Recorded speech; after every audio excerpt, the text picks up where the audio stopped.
All rise. All right, please be seated and give me just a moment to get logged in. But while I'm getting logged in, I just had a question for you, Mr. Overstreet, which was, I was under the understanding, and I could be misremembering, that you had two witnesses before Ms. Jacobs, one who was really short and one who was fairly long. Is that correct? No, not before Ms. Jacobs. Oh, okay. All right. Yeah, My apologies. we had two witnesses that had to just be done today. Well, right. So I say before Ms. Jacobs because those would be the two priority witnesses to take next, right? No, we've made some adjustments Okay. over the lunch break, and we feel like we have a plan that we can stick to, Okay. All right. depending on time. All right. Let me then go through the various exhibits, and I'll just take them in order. First, I'll talk about 224, 225, and 226. I looked back at my notes, and Detective Broughton testified that he didn't recall those particular cameras or photographs. Mr. Harvitt testified, the way I took his testimony was he really didn't know. He said they probably were there. So I am going to exclude 224, 225, and 226. With regards to 227, Detective Broughton testified, at least per my notes, that he did recognize it as the door to the old property room and the way it had looked. Mr. Jaramillo was not asked about any of these exhibits. Then with regards to 229, which was the photograph in the B outfit, I don't believe that was ever shown or discussed with Ms. Smith, so that'll be excluded. With regard to 241, which is the book, I'm going to exclude that as not relevant. With regard to 307, which is the voicemail, I will admit that. I think it's already been played for the jury, and I do think that Mr. Roloff identified it, and the sides can argue about what it means. Then with regard to Exhibit 382, which is the San Diego Police Department academic article, I'm going to exclude that. I think it's hearsay, and while I think experts can rely on inadmissible evidence to form the basis of their opinions, it doesn't make the underlying inadmissible evidence admissible in and of itself. So, long-winded way of saying 227 and 307 are admitted. The other ones are not. I'm sorry? 241 is admitted? No. 227 and 307. And the rest are not admitted. Then we'll do our best to get through witnesses, as quickly as we can, Mr. Overstreet. But I don't know that I knew you had proposed an idea regarding Ms. Jacobs. I don't know if we can do that. We'll see. We may try. All right. So with that, is there anything more before we bring the jury back? And I think defense is going to rest at that point. Okay. All right. Let's bring the jury back then. Just 1 second to make sure I have all of them. Okay, I will go ahead and get the jury, and we'll go off after and WebEx. All right.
All right, Ms. Weinmiller?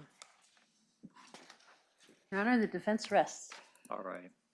So now we turn to the state. Does the state have any rebuttal witnesses? Yes, Your Honor.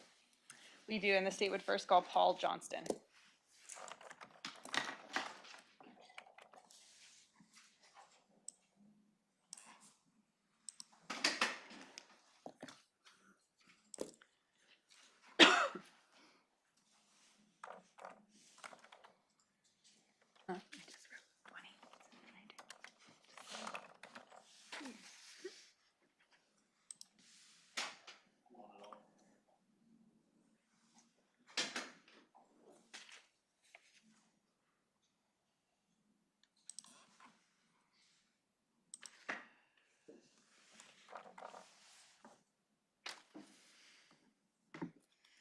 All right, Mr. Johnson, we'll have you come up and step into the witness box over here. And when you get in it, why don't you get as close to the microphone as possible, but don't have a seat just yet. My clerk will give you an oath. I'll ask you to please raise your right hand. Under the penalty of perjury, do you solemnly swear or affirm that the testimony you're about to give in this case will be the truth, the whole truth, and nothing but the truth? I do. Okay, then you may be seated and you may remove your mask. And then because we're being recorded, I'll ask you to please state and spell your first and last name. Paul Johnston, Pauljohnston. All right, and Mr. Johnston, there is water there if you want any, Thank you. and whenever the state is ready. Thank you, Your Honor. Good afternoon, Mr. Johnston. Without giving us your address, did you previously live off of or near Southwest 108th Avenue in Beaverton? Yes, And how long did you live at that location, or when did you start living at that location? I moved there in July of 2009. So once you'd moved into that residence, did you become acquainted or know your neighbors, the Brophies? Sure, it's a friendly neighborhood. Okay. And roughly, were you like next door neighbors, kitty corner? What what did that look like? Down a few houses. Okay. Yeah. All right. And what is your occupation? I'm a realtor And have been for some time? since 1988. And do you do just residential, commercial? What sort of real estate? I do all kinds. Largely small investors. It's kind of been my primary focus over the years. I started out as a property manager and learned that end of the industry. But primarily residential investors, single family houses, small plexes. All right. And you were doing that back in 2018 and before, it sounds Oh like? yeah. Okay. Sometime after you moved into your home in 2009, did you become acquainted with Nancy Brophy? Yeah. And how did you get to know her? Well, I have a big garden in my front yard, and she walked her dogs. A lot of people did that, and I met a lot of people that way. So you'd be out gardening and Yeah. they'd walk by? Yeah, All right. And so would you engage in conversation with Sure. her? All right. And would it be frequently, would you say, occasionally? occasionally. Did you ever go to her home or No. see her beyond just seeing her in the yard? No. Okay. At some point, well, I guess I should ask you this. Do you recall learning about the death of Daniel Brophy? Yes. Does June 2018 sound right? Yeah. Okay. Prior to that, do you recall if you had any conversations with Nancy Brophy about her home or her lot or anything like that? Oh boy, it's been a long time. She knew I mentioned that I was a realtor. She mentioned she was a writer. We probably occasionally talked about the real estate market. She didn't ask me any particular questions about the value of her house. Specifically, later it became, we had other conversations, and my impression was that they were looking to downsize. And is that before Daniel Brophy's death you had those conversations? Yes. Okay. Yeah. And so when you had those conversations, was it just with Mrs. Brophy by herself? Yes. Okay. And did she ask you to look at her property or give her advice about her property? No. Not at that time.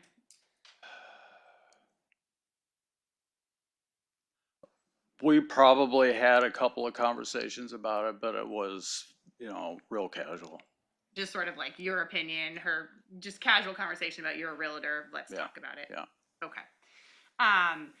Did you, after Daniel Brophy's death, did you have further conversations with Ms. Brophy about the sale of her house? Yes. Okay. And so what were the nature of those conversations?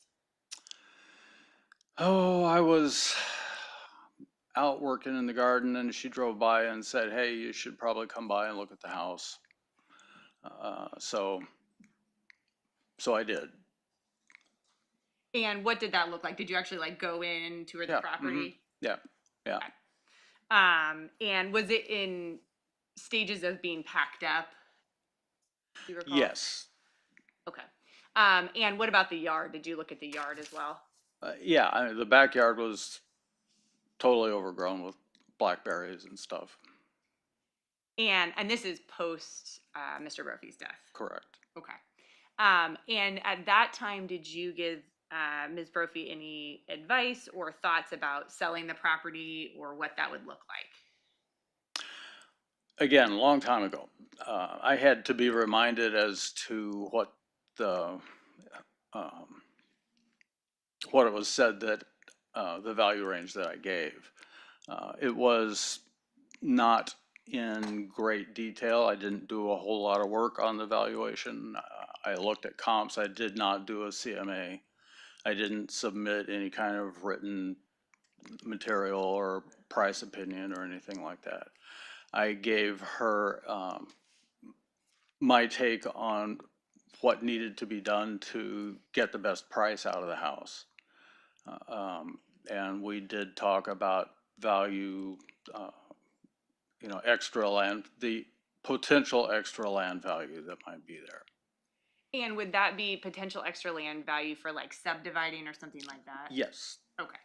And we've heard some testimony that someone else in the neighborhood had done something similar to that. Yes, I think another neighbor I believe there's a neighbor who is a contractor, took a look at it. I don't know anything more about it than that. All right. Do you recall if you advised her either for or against subdividing, or was it just sort of an estimate? When we talked about it, I told her that the subdivision process was lengthy and difficult, and she didn't really show any interest in going through that. And so the amount that you thought might be appropriate by looking at sort of comps and a preliminary estimate, was that for just selling the house and land as it was, or Yes. not for subdivision? No. Okay. And this again is after the death of Mr. Brophy. Yes. Now, I'm having a little trouble remembering whether this was before or after, but I think we did talk about the potential for extra land value. At which point I told her it's uncertain whether a developer would see enough value in that, in which case it would basically be sold as a house with a big yard. You just don't know how that's going to go, at least without doing more work on it than I did. Okay. And it sounds like what you're saying is you didn't run the report that you can generate that shows comps and all that No. stuff like in a document. No. Okay. And then what about Daniel Brophy? Did you know Daniel Brophy? I had I saw Dan Brophy one time. For quite some time, I would get up in the morning and there would be coffee grounds out front, kind of spread on the beds, and I didn't know where they came from. And then finally, I was out there fairly early one morning, and he came by in his white pickup, and I can't remember if he had coffee grounds or not. He wanted to know if I would be interested in letting him grow cucumbers on my place, because he sold cucumbers to restaurants, and I was not interested in that. I believe by that point I was in the process of starting an urban farm on my place. So I was out there a lot, but that was the only time I saw Dan. He was there and he was gone. It was very brief. And it's the only conversation you ever had with him? Yep, that's it. Thank you very much. That's all the questions I have. Okay. Thank you, Your Honor. Mr. Johnson, maybe I missed it. Did you say what advice you gave Nancy Brophy about what that property might be worth? I am reminded that it was between 600,000 and 700,000. Okay. Very, you know, a very large, vague price range. Okay, and she had not actually talked about having you list the property for you. You weren't at that point. I didn't feel that we were, no. Okay, but your ballpark, based on your years of experience, was that was probably a good range? Somewhere around in there, yeah. Okay, and that was without going through the engineering. That was cleaning up the backyard, right? Well, it's depending on cleaning up the backyard. I mean, Right, you it's a could get range. that Don't if- do anything and you get the lower end of the range. And at the time I said that it could be lower than that. Okay, but you were also, the hypothetical or the scenario you're working through with her is the backyard's gonna be cleaned up to maximize what part of that range you hit, but that you're not gonna go through the whole process of actually getting permission to divide the lots and selling the two lots separately. Correct. Okay, all right. Do you recall whether you either in your own mind formed an opinion at that time or whether you discussed with her what going through that engineering process would add to it, actually getting the two lots divided? No. I mean, it was sort of out of the question. I mean, at the time, Meaning she was not interested in doing it. My advice would have been to not try doing it because it's a very onerous, difficult process. It involves a lot of what I call brain damage. It's hard. take some lead time. A year minimum, Okay, more like 2. okay. And I'm just curious, you're a couple houses down from them? Yeah, How big is your parcel? 1/3 of an acre, Right. And what would you estimate theirs was? 1/2 acre. All right. I mean, I know that's what it was. It's not an estimate. Okay, good enough. Thank you, I think that's it. Okay. Any redirect? No redirect. May the witness be excused. Yes. All right, you can step down if you wouldn't mind putting your mask back on.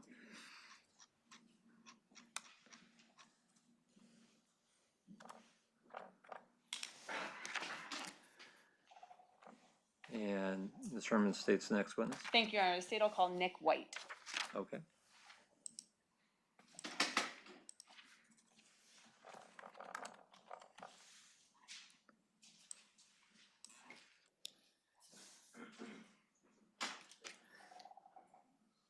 All right, Mr. White, we'll have you come up and step on into the witness box. If you could, just get as close to the microphone as you can, but don't have a seat just yet because my clerk will give you an oath. Okay, I'll have you please raise your right hand. Under the penalty of perjury, do you solemnly swear or affirm that the testimony you're about to give in this case will be the truth, the whole truth, and nothing but the truth? I do. Okay, then you may be seated and you may remove your mask. And then because we're being recorded, I'll ask you to please state and spell your first and last name. It's Nicholas White, Nicholas White. All right, and Mr. White, there's water there if you want any, but whenever the state's ready. Thank you, Your Honor. Good afternoon, Mr. White. How are you currently employed? I work at AKS Engineering and Forestry. And what does your company do? We primarily do land development, civil engineering, land surveying, land use planning. And do you know or are you familiar with Richard Freimark? Yeah, he is one of our clients. And what is the business relationship between his business or role in your business? Yeah, we've done a few jobs for him or his associates. And so will he refer you clients of his that are interested in work on their land, things like that? Yes. Okay. And are those normally commercial properties or sometimes residential? He's done both. Yep. And does the work you do involve working on or consulting on lots to be subdivided? Yeah. And is that something Mr. Freimark would refer to you, someone who's interested in subdividing a lot? He would. And do you recall Mr. Freimark ever referring you or giving you information about Nancy or Daniel Brophy? No. Do you recall ever having a conversation with Nancy or Daniel Brophy? No. Do you recall ever being contacted by Nancy or Daniel Brophy? No. And were you asked to look back through your records to determine if there'd been some contact, given that it's been almost 4 years? Yeah. And did you do that? And did you look extensively? I mean, do you have like an extensive set of records? Yeah. I mean, pretty thorough for what I could find. I was pretty certain that I hadn't looked at the property before. And were you also provided the address of the property? Yeah. And you checked both by name and by address? I did. And did you have any record of ever doing any work related to that property? No. That's all the questions I have. Cross-examination? Thank you, Your Honor. Mr. White, how long have you known Mr. Freimark? Oh boy, probably 15 years. Okay. Do you have the kind of business relationship so that when he is thinking about referring a client to you, or he's kind of mulling over in his head whether he wants to take on a project, that he'll either pick up the phone and call you, or you're welcome to do the same with him, to just kind of bat some ideas around and think about how to get something started? Yeah, I'd say so. Okay. And if he represented that he had had a conversation like that with you, would you think that that was an account you had to take seriously? Yeah. Okay. But is it conceivable that he had a conversation like that with you and was getting some preliminary information together and didn't actually refer them to you as in, let's set up a meeting, you should meet face to face, but was intending to do that and wanted to have them get all their ducks in a row before that meeting? I suppose. If the property were a half-acre property that had become largely overgrown with blackberries, I assume there was a little hyperbole in this, but some say this big, canes this big, property just completely thoroughly overgrown with blackberries, would you be able to start that engineering process? Yeah. Yeah. I mean, it's pretty typical to survey, kind of bare land in different stages. So. How does it, I mean, I know we've got GPS now and drones and all that sort of thing, but how would a surveyor? We cut a lot of brush. Huh? We cut a lot of brush. You do that yourself? Would you prefer that the client get that taken care of first? Yeah, we would. Okay. All right. No further questions. Correct. No, Your Honor. All right, may this witness be excused. Yes. All right. Thank you. All right, and then I assume we need a break for the next witnesses. Yes, Your Honor. All right, so for the jury, it's going to take a moment to get the next witness. We're going to take a break. I'm not sure exactly how long it will be, but we'll be in recess.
All rise.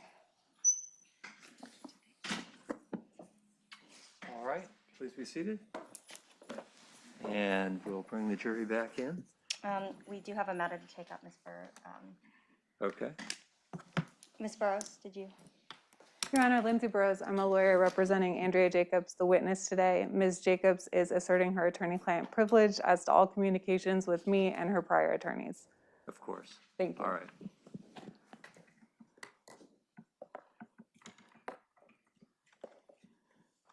And are we ready for the jury, Judge? Yes. Okay, we'll go off record, mute for WebEx, and I will bring.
All right, Mr. Overstreet, who is the state's next witness? Your Honor, the state calls Andrea Jacobs. All right, and she's already in the witness box, so Ms. Jacobs will have you stand so my clerk can give you an oath. Right hand. Under the penalty of perjury, do you solemnly swear or affirm that the testimony you're about to give in this case will be the truth, the whole truth, and nothing but the truth? I do. Thank you. Okay, you can go ahead and be seated, and you can remove your mask. Okay. And then because we're being recorded, I'll ask you to please state and spell your first and last name. Okay. Andrea Jacobs, ANNDREA JACOBS. Okay, and you can actually take the mask all the way Okay. off, that's fine. Thank you. When you're ready, Mr. Overstreet. Thank you, Your Honor. Ms. Jacobs, we'll get the obvious out of the way first. You're currently in Okay. custody? Correct. Okay, where are you currently in custody? At Bryan, Texas, at a federal women's prison camp. I guess when I said currently, I'll be more clear. That's where you're serving your sentence. Correct. Is that a minimum security prison? It is. And it's actually referred to as a prison camp? It is. Yes. There's no cells or anything. It's a camp. Okay. And what's the length of your sentence that you're currently serving? 48 months. And you were transported up here recently? Yes, Monday I got in around midnight. Okay. And so you're currently housed in Multnomah County Jail. Correct. Have you previously been housed in the Multnomah County Jail? Yes. And when was that? Do you remember? I don't remember the exact dates, Sure. just prior to me getting transported to federal ground.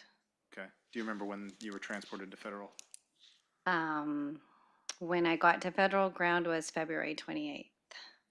February 28th of this year? Correct, yeah. February 28th of 2022. And you don't recall when you went into custody? Just I- about. I don't, I'm sorry. I don't know the exact dates because I was in and out a couple of times. And Okay. then I was at Grady County in Oklahoma for a couple months. So it's just been Because they moved really, you around a little bit. Mhm. Yeah. Okay. Have you been in Multnomah County, before February 28th, 2022, were you in Multnomah County going all the way back to when you entered a plea deal? yes. Okay. If you Yeah. entered the plea deal on September 1st of 2020, would that sound about right? Yeah, that sounds right. Okay. So you're in custody for at least since then? hmm Yeah, I believe it was May 2020 is when I first became incarcerated. Okay. Just 1 second, Mr. Overstreet. There was something I forgot to bring up outside the presence of the jury. I do want to have the jury step out for just one moment.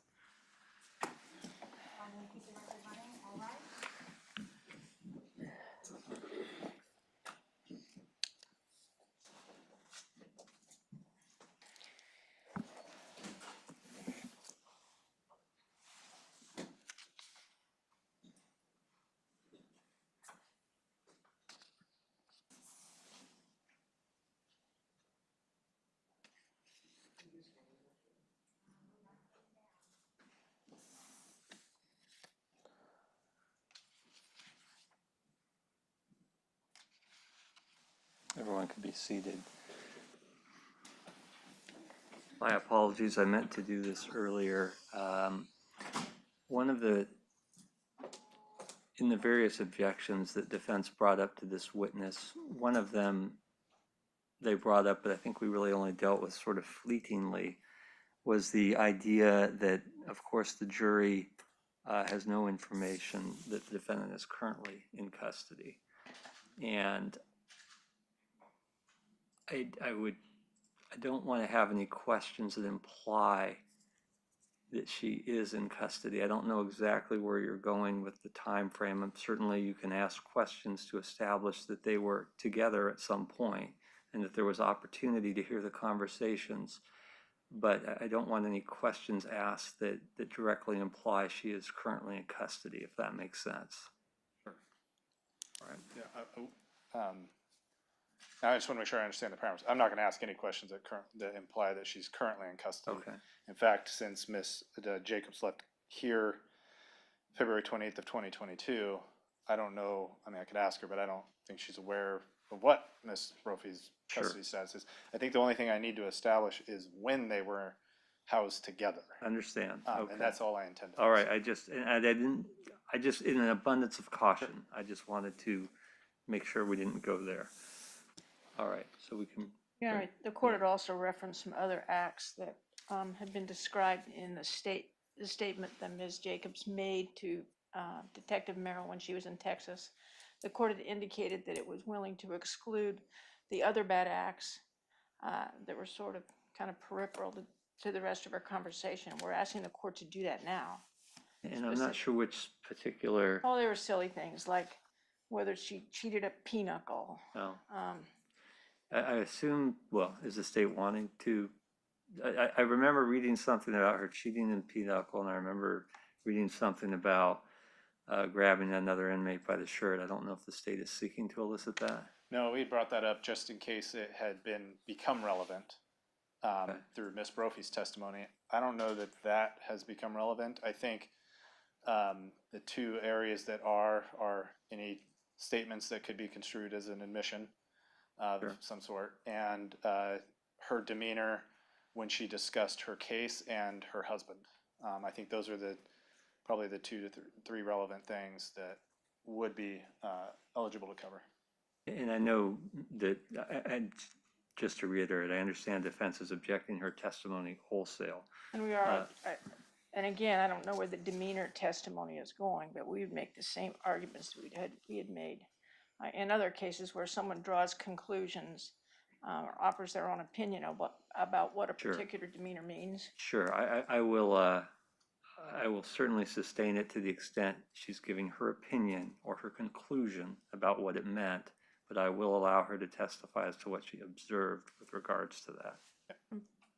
For the appellate record, Your Honor, while the jury's out, we would also ask that it be very clear what is being rebutted, what in the defense case is being rebutted. Yeah, so the statement was made by Ms. Brophy that she did not shoot her husband, that she did not kill her husband. So that statement, that idea that defense has put forth is being rebutted by the testimony that Ms. Brophy explained to Ms. Jacobs that she was so far apart when she shot her husband.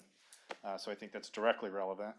The stuff about the possibility, I'm sorry, the demeanor when she's explaining her husband, defense has gone through great lengths with various witnesses, including Ms. Brophy herself, about how torn up she is over Mr. Brophy's death. I think the lack of those same statements to Ms. Jacobs directly contradicts what the defense has put forth regarding how Mr. Brophy's death has affected Ms. Brophy. All right. With respect to grief, Your Honor, that's a tennis ball that went into play with the state's case in chief. We had a right to defend against that without inviting rebuttal testimony contrary. What rebuttal testimony is. All right, don't argue with each other. I am going to allow the testimony. Let's bring the jury back.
Good.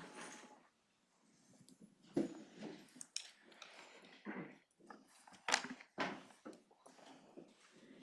right, Mr. Overstreet, you can continue. Thank you. Ms. Jacobs, I think what I was last asking you was when you'd previously been housed in Multnomah County. Between the two, just briefly, I don't want a long explanation, but just between the two, being in Multnomah County and being at the federal prison camp in Bryan, Texas, which do you prefer? The prison camp.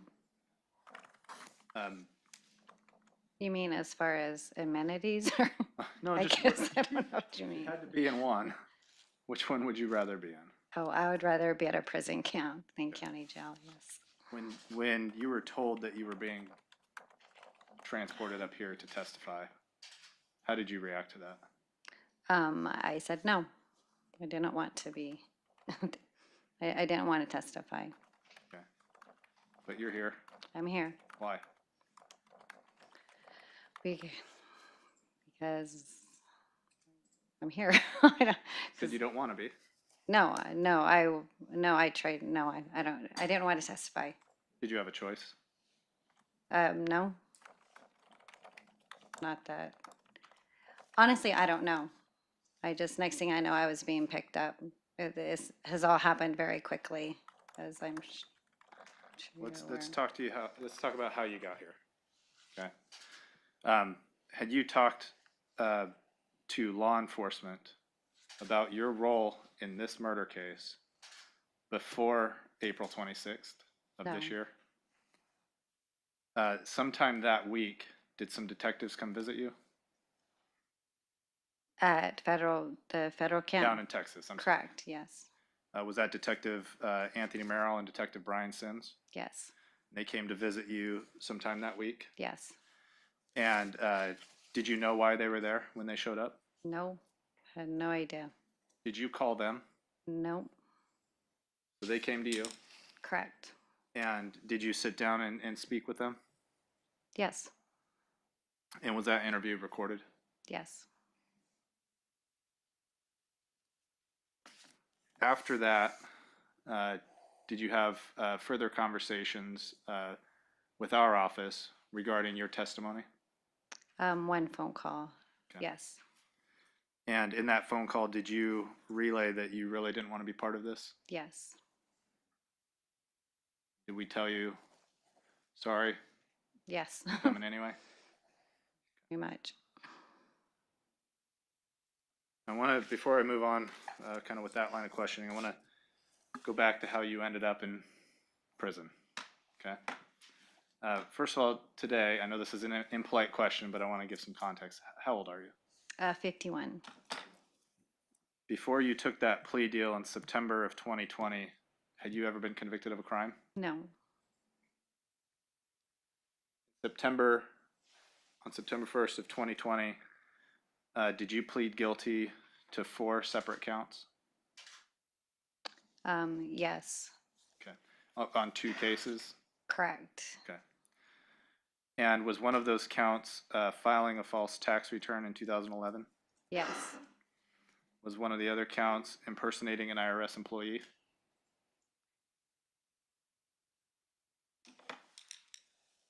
I'm not sure, actually, I don't know. Okay, if I show you a document, will that maybe help refresh your recollection? Okay, Okay. yeah. But I haven't looked at it for a while. Sure, and I can show you a different document if you could read that part, and if that helps. If not, I can show you a different document. Okay, no, that's fine, I trust it. Does that help refresh your recollection that you were convicted of that crime?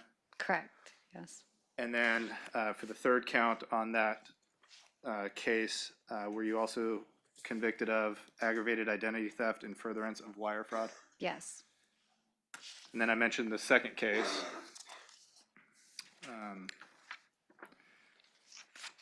And you pled all these on the same day, right? This was all part Correct. of a global plea deal, mm-hmm, as it were? Okay.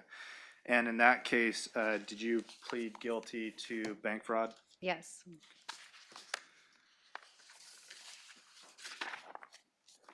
And you pled guilty to those, and then you were given that 48-month sentence in exchange for your plea? yes, Okay. At that time, when you pled guilty, was there any discussion about your involvement in Nancy Brophy's murder case? no, Nobody approached you and asked you to be a witness in this case in exchange for anything in that plea deal? no, Okay.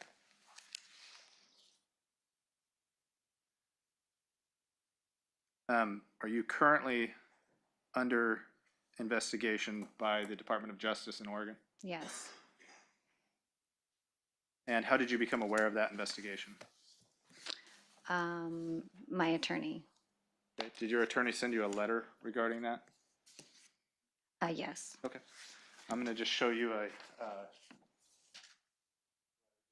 you don't have to read it or anything, just can you look at it? Is that the letter that your attorney sent you? Correct. Yes, it is. Okay. And in that letter, it's dated April 6, 2022. Do you remember about when you got that letter? Oh, it took at least a couple weeks because I remember looking at the date thinking that, maybe 2 weeks after April 6th. I'm not for sure. I'm sorry. But it was a little bit after that I first became aware of it. Okay. And in this letter, does it sort of outline that the Department of Justice was interested in you taking a plea deal that would sort of give you concurrent time to what you're currently serving, so it wouldn't extend your sentence?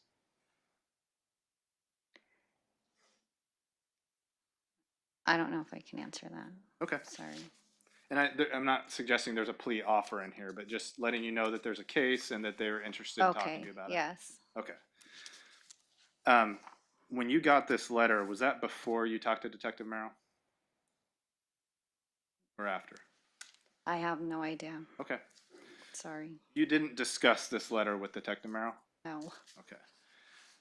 Did Detective Merrill discuss this letter with you? No. In this letter, does it say anything about this current case? No. And when I mean current case, I'm sorry, the case you're testifying in today. No. Has anybody reached out to you and said, we're going to give you something, we're going to give you a reduction in sentence if you testify today? No. Are you getting any benefit by testifying today? No. You said you didn't want to be here, so I wouldn't necessarily say you're here willingly. Correct. But by testifying, by actually speaking words today in the courtroom, are you hoping that that'll somehow make your situation better? No.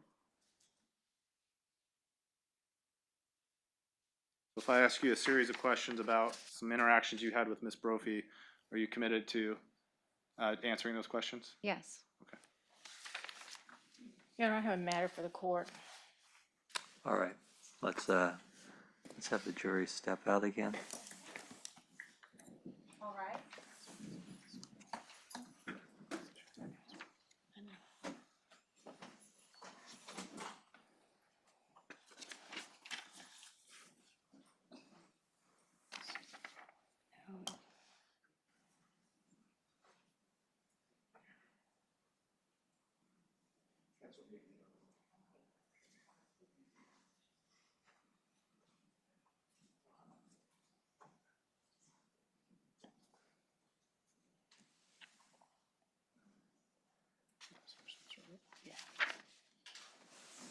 All right, everyone can be seated. Your Honor, there was an answer to Mr. Overstreet's question that concerned me. He asked her regarding a pending investigation by the Department of Justice, and she looked at her lawyer and said she didn't know if she could answer that. My worry is that there may be an invocation in front of the jury of her right not to testify regarding that other matter under investigation. And if that invocation is coming, we'd like to know that now and sort out whether it would even be fair to Ms. Brophy in light of the court's ruling for the state to elicit the testimony that's harmful and then to foreclose our opportunity to robustly cross-examine. Let me make sure I understand. So what, because I haven't heard her invoke. I know you're saying she looked at her attorney. I'm just not totally sure I'm understanding. Like, in your mind, what sort of question are you envisioning that you would be denied if she invoked? I would want, as the court has granted us permission, to talk about the DOJ investigation, to talk about the potential exposure from the DOJ investigation, to talk at least with respect to the specifics that are in the letter that was sent to her and whether she was aware of the specifics within that letter. And maybe I'm wrong, but I think that what's going to happen is first we're going to have all this stuff come out on one end, and then when it's our turn to cross-examine, that what's going to happen is there's going to be an assertion of privilege as we begin that area of cross-examination. All right, and so far, Ms. Burrows, I've heard you say that your client will be invoking her right to conversations that she had with you. She's been shown a letter so far. And has acknowledged seeing the letter before. You haven't invoked her privilege thus far. I have ruled that defense can ask her if she was aware of the investigation, aware of the time frame it's alleged to have occurred within, and aware of the dollar amount that she's alleged to have committed criminal acts for. And then lastly, aware of the exposure that she potentially faces. I don't know how she'd answer any of these questions, but are any of those things that you would be invoking her? No. Your Honor, my client's awareness of the contents of the letter I don't think are privileged. So no, I wouldn't be asserting attorney-client privilege as to those specific questions. Okay. Does that resolve the issue, Ms. Maxfield? Well, maybe we should find out where, if there's going to be an invocation, I better figure out where the heck the line is. And my position is that any conversations between Ms. Jacobs and myself and her prior attorneys is privileged. All right. So she doesn't have to read the letter to have a conversation. And I think I should have objected. I'm sorry. When Mr. Overstreet asked about the letter that was sent from me to her, I think I failed in my obligation to object at that point. I should have asserted attorney-client privilege as to the fact that my client received a letter from me. Okay. But now she's already testified to that. To having a letter, yeah. Right. And having, I think, read the contents of the letter is my recollection. Now, I will say, Ms. Maxfield, I don't think that the contents of the letter cover the potential exposure. Yeah. Okay. And I don't have an issue with you asking that question. I don't know if she knows or not. Well, if there's not, if counsel's representing that there's not going to be an invocation and we're going to have robust cross-examination within the terms that the court's advised, that's fine. But what would be terrible is for that not to be be allowed to occur because the witness decides to invoke in the middle of cross. All right. And Your Honor, just to clarify, when I'm talking about a letter, I'm talking about the DOJ, the letter that was sent from the DOJ. Right, I believe that's what Mr. Overstreet just showed her. And Yeah. I believe that's what she was to already answer some questions on. I don't think the letter is an actual, I know it was an exhibit for a motion. I don't think it's. Do we have those? I can't remember if it's been admitted now. It hasn't been admitted for purposes of the jury. Okay, It's only been admitted for purposes of the motion. I think it's exhibit 400. But I thought what was just shown to her is what had previously been marked as Defendant's Exhibit 400 for purposes of the motion. Yes. So, all right. Which she's now testified she has read. Also confirms you're not her lawyer. Bring the jury back in. Yes.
Mr. Overstreet, when you're ready.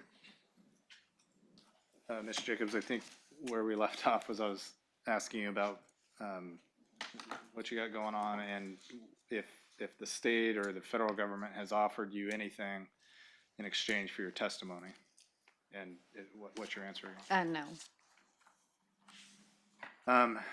Have you also filed, or have you filed in federal court for sort of an early type of release from custody?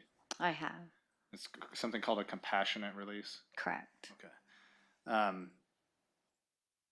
As part of that compassionate release, has there been an agreement that if you testify in this trial, that compassionate release would be granted?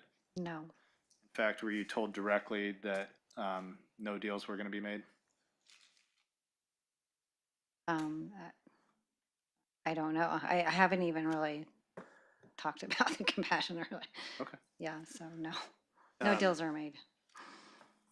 Is your willingness to at least answer my questions? I know you're not wanting to be here, but at least your willingness to answer the questions that I have for you. Are you hoping that, are you only doing that in hopes that somebody will, that we would or the federal government would agree to your compassionate release? No. And that compassionate release was actually filed some time ago? Yeah, a long time ago, actually, because I was continuing to sit in county. So I've missed all my programming because I was in county jail for so long. So that's why I filed it pro se, actually, on my own. So it sounds like all of your, correct me if I'm wrong, but all of your legal matters, everything you had going on, all that has been settled other than this open investigation before the detectives in this case even came to talk to you? Correct.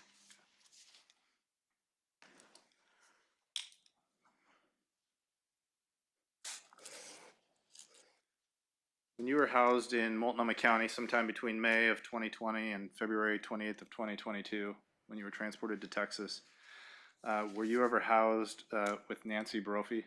Yes. Did you know her with a different last name? Crampton Brophy. Do you recall when you were housed with Nancy Brophy? Yes. When was that? From the time I was incarcerated, actually. You were with her the entire time? I was in the same dorm, yes. Same dorm, okay. And was that at the Inverness jail or at the Central? Both, a little bit of both. In general, when you would be moved to a different dorm, would Nancy Brophy be moved with you? Correct. Okay. And is there some exception to what we're talking about? There's some times where you would spend some time apart? Yes, I mean, the cubicles are, everybody's next to each other. So it's not like we were in individual cells together. Sure. It's an open dorm. I see. Okay, and maybe that's helpful to explain what this looks like. This isn't, and on TV we see sometimes people going into their individual cells or they share a cell with one other person. Yeah. That's not what you're talking about? No. This is more like a dorm setting where it's open? Yeah, there's cubicles with 5 beds per cubicle, you know. And with half walls like this height. Okay, thank you. And that's inside of a larger, just kind of. I'm going to object to the leading nature of this examination. Let's just, yeah, I'll just. I can just rephrase the question. Yes, Judge. please do. Are those half dorm wall structures that's where you sleep? Objection, leading. Nothing's changed. I would agree. Just ask questions. Okay, where are the beds? In the cubicles. Thank you. And these cubicles, is that in a larger room? Yes. Objection, leading.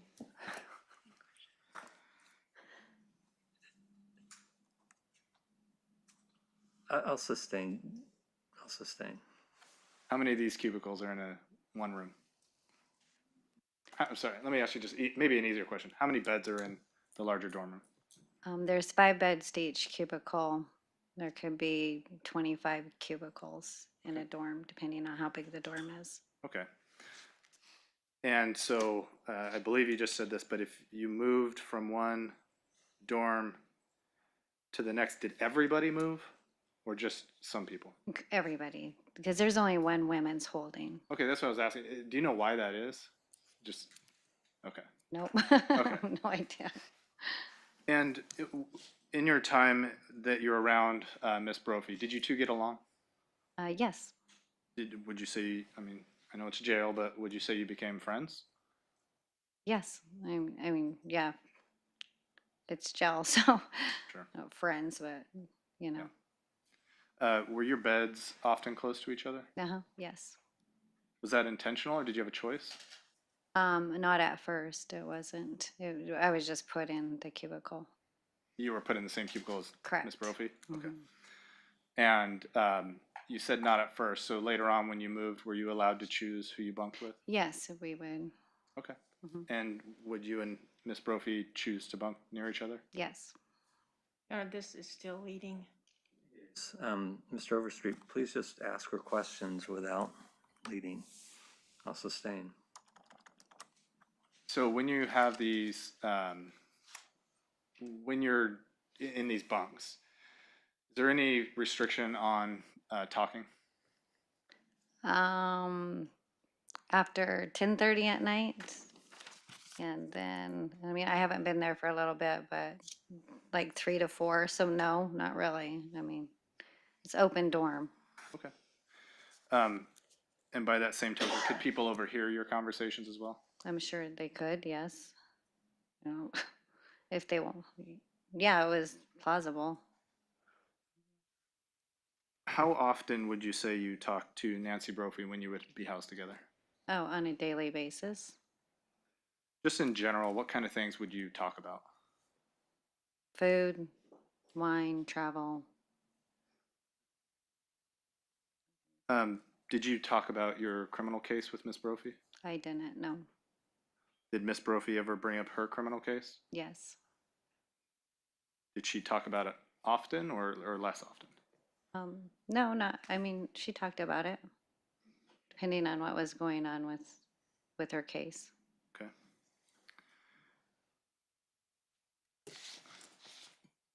You ever seen this before? Can you see it from there? Yeah, People magazine. Have you seen that? How about That a hand? particular one. Yeah. This. I'll have you take a look at it first. Oh. No, I have not seen this one. Not that particular one? Correct. It has a different cover page. Okay. Does that look familiar? Yeah, Okay. Have you seen a magazine that had that same correct. article Mhm. title? Where did you see that? And when I was in holding, or when I was in jail. Was there a particular person that had that magazine? Yes, Nancy. Nancy had that? Hmm. What did she say about it? She just asked if I wanted to read the article. And I'm not going to ask you to recite the article, but what was that article about? Yeah, I'm gonna.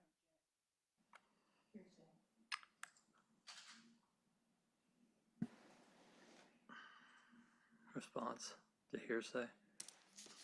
Well, I'm not asking for what the contents are of the article. I'm asking for, in general, what it's about. All right, to the extent the witness is being asked the topic of the article, I'll allow the question. And if permitted, I could ask a leading question to steer clear. In this, yes, I'll allow a leading question for this. Was that article a People magazine recitation of Ms. Brophy's case? Yes, Okay. And it was about her criminal case? correct. Okay. And Ms. Brophy had that? Yes, She asked if you wanted to read it. yes. Did she say why she wanted you to read it? She just asked if I wanted to read it. Were you ever present and see and hear Ms. Brophy offer that article for others to read? Yes. Did she do that to several people? Again, we're leading.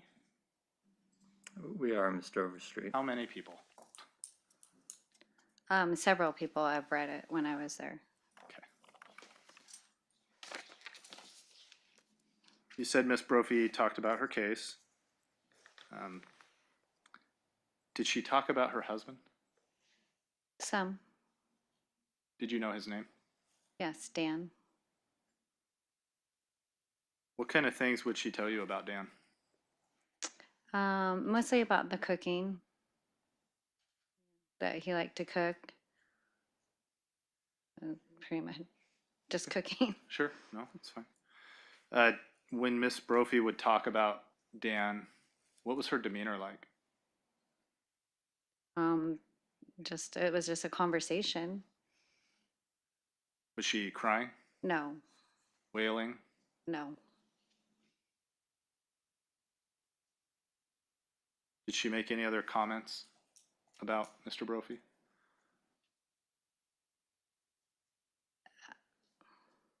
Um, well, if you're, I don't know how much you want me to get into conversation. So, I mean, comments like, what did he do for a living, or Well, why don't you? comments? You know, I remember asking her if she could use the media to help find who killed her husband, you know, because I felt like that was important. If you had a platform, then you could use that platform to help, you know, find out who did this horrible thing to her husband. And she said she didn't have to prove who killed her husband. She just needed to worry about proving that she didn't. And I thought that was an interesting. Objection. And don't want you to speak about what you thought or what you Okay, felt about sorry. things, just what you observed. Okay. So I'll ask the jury to disregard that last portion. So you, oh, sorry, Judge. It's all right. So you brought that up to her, Correct. and that was her response? Yes. Okay.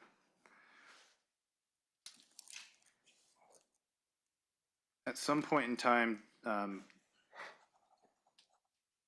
did Ms. Brophy ask you to be a witness in her case? Objection, leading. That's not. No, that, Sorry. I'll allow that question. Yes. Do you remember when that was? I don't remember the exact date and time, no. Did you agree or decline? At the time, I didn't say anything. Did you eventually tell her whether you would agree or decline to be a witness in her case? She actually came to me Okay. and said that she shouldn't have asked me because she knew that I wouldn't want to be put in a position to lie. And I said, thank you, I appreciate that, because there is no way I'm going to get involved in this case. Okay. And that was the conversation. What was she asking you to testify to? Whether or not she talked about her case and when we were in jail. And she said that she shouldn't have asked you to lie. Did you feel that that's what she was asking you to do by asking you that? Yeah, and I'm not going to allow her to testify as to what she felt, or concluded, just what she observed or heard. And I guess my question is, Judge, did she feel that that was asking her to lie? Yeah, I object. Right, I'm not going to allow that question. Okay. You thanked her for backing off. Is that right? Yes. Okay.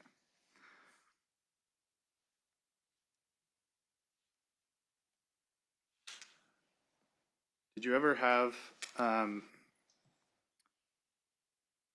did you ever ask Ms. Brophy how Dan died? Yes. What did she tell you? And she told me that he was shot 2 times to the heart, and and she showed me the distance. She said he was shot 2 times to the heart, and she said it was about, and she used her arm span, because I said, wow, must have been close up, you know, and she used her arm span and said, well, it was about this far, and that's. Okay. So just to be clear, she held her arms out, Correct. said it was about this far. Correct.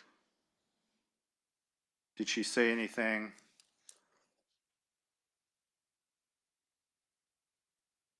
about her involvement? No, I mean, when we were first talking, she slipped up and she started to say I, but then she switched really quick to it. And so I mean, she was saying it was about this far. I mean, it was not, you said, you know, how you sometimes you start saying something, then you're like, oh, like that, you know.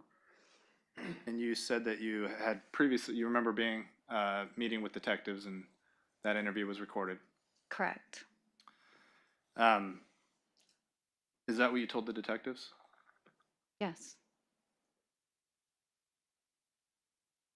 She said I and then switched to it and used her arm span and said it was about this far. And she was just looking, trying to figure out the distance.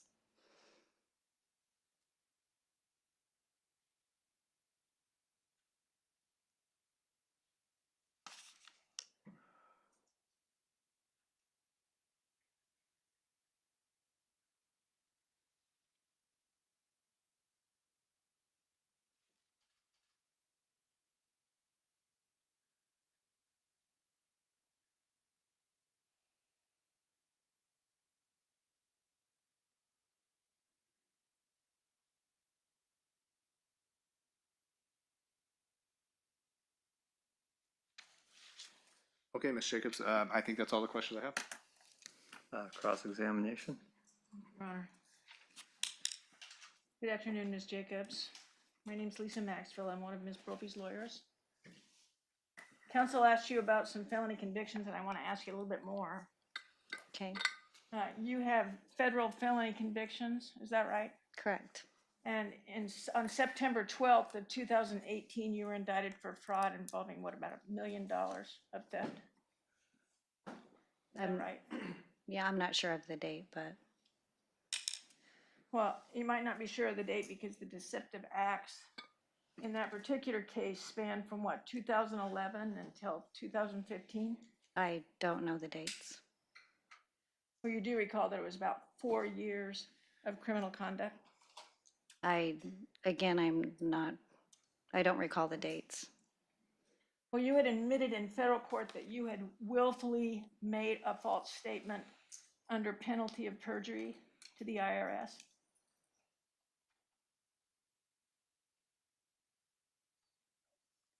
I never was in court. Are you So, saying that you are you didn't? talking the plea deal? Yeah, where Correct. you admitted in federal court that you willfully made a false statement under penalty of perjury to the IRS. Correct. You also admitted in federal court that you impersonated an IRS employee. Correct. You were convicted of both those felonies, is that right? Correct. And you admitted separately that you committed aggravated identity theft by knowingly stealing a person's identity and using that person's identity to open a bank account in that person's name. Objection, outside your order. I would agree. Again, consistent with my order before, you can ask about the particular conviction, not the underlying conduct. And just so that I'm clear, no questions regarding admissions within the plea itself. Correct. So that was your 2018 indictment. Did we cover that? Did we cover it all? I don't know. Okay. Well, while that 2018 case was pending, before you pled guilty, you were out of custody on pretrial release, is that right? Correct. And while you were out of custody on pretrial release, you committed and were indicted for another fraud, is that right? Correct. And your deceptive acts in that case span from what, 2018 until 2020? I'm not sure of the dates.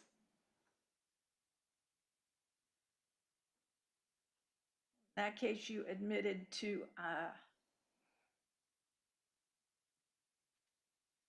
bank fraud, is that right? Correct. So when the dust settled on both of those cases, for criminal conduct that spanned from what, 2011 till 2020. 9 years. When the dust settled, you'd been convicted of 4 separate federal felonies. Is that right? Correct. Each one involving dishonesty. Correct. And so now you're serving a 48-month sentence for that conduct. Correct.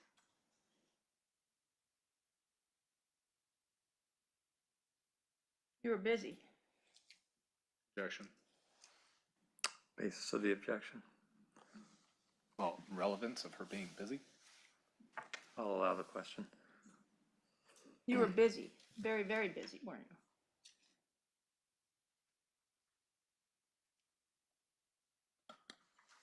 Ms. Jacobs, you hate being locked up. Is that right? Hate being locked up. Mm-hmm. Well, what I can tell you is that when a person experiences the loss of family, the loss of their freedom, it's a very humbling experience. And what I can tell you also is that it became very real to me that I needed to make some life changes. Oh, yes. I remember that. You were making life changes in the 2018 case, weren't you? You were making life changes? So I have taken full advantage of counseling programs, therapy programs, you name it, to work on myself 24 hours a day, 7 days a week for the last 2.5 years. But you know, that's what you told the federal court back in 2018 before you committed the new crimes that got you indicted again. I can assure you I'm not the same person I was 2.5 years ago.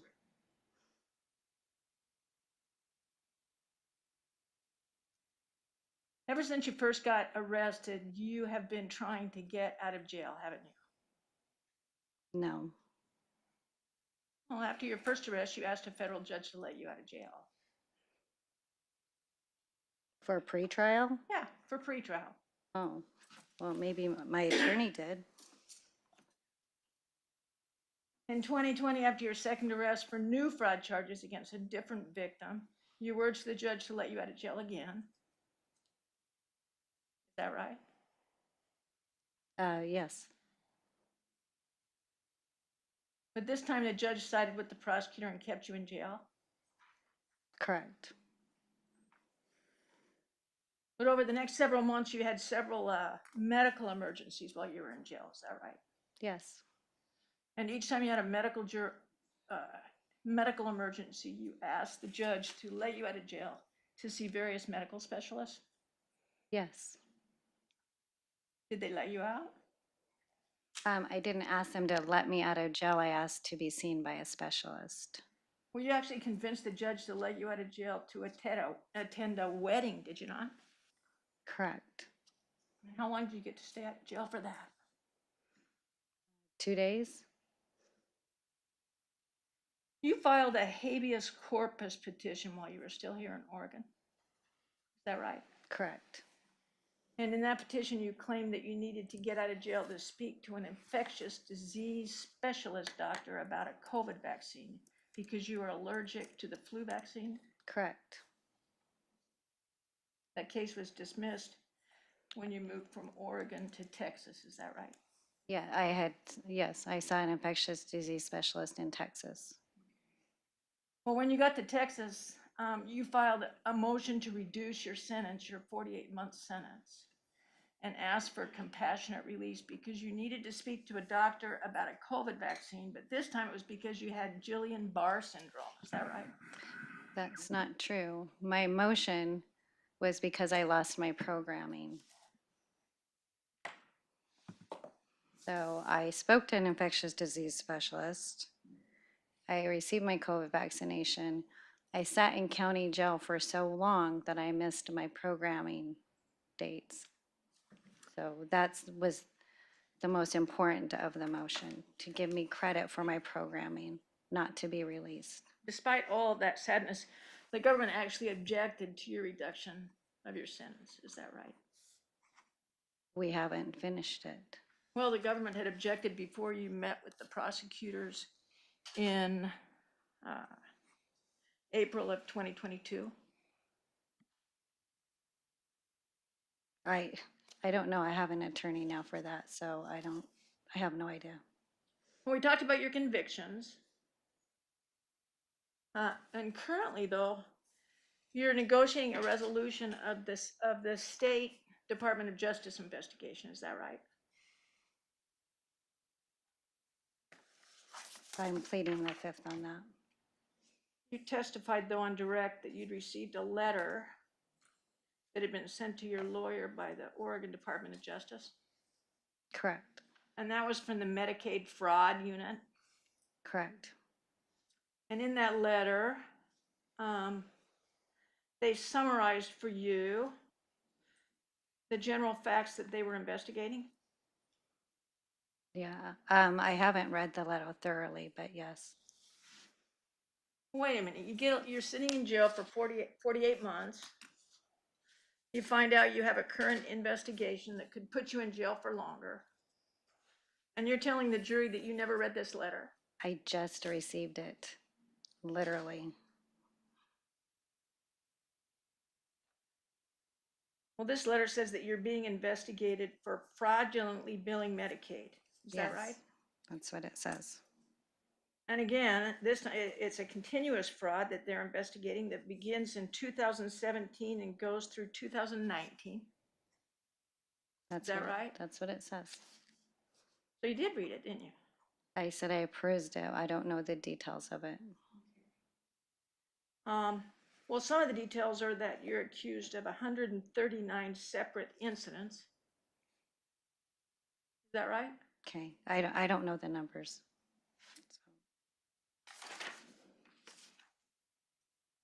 Well, do you know this number? You're accused of Medicaid fraud to the tune of $234,900. No, I did not look at the dollar amount.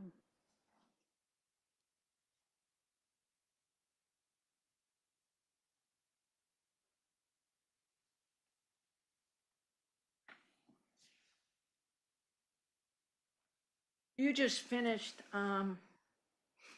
just got out of bankruptcy court, is that right? Objection.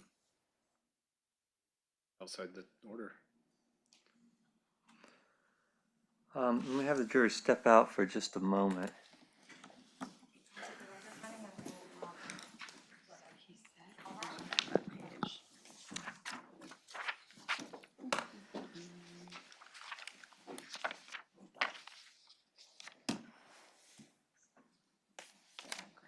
Just stand up, sorry.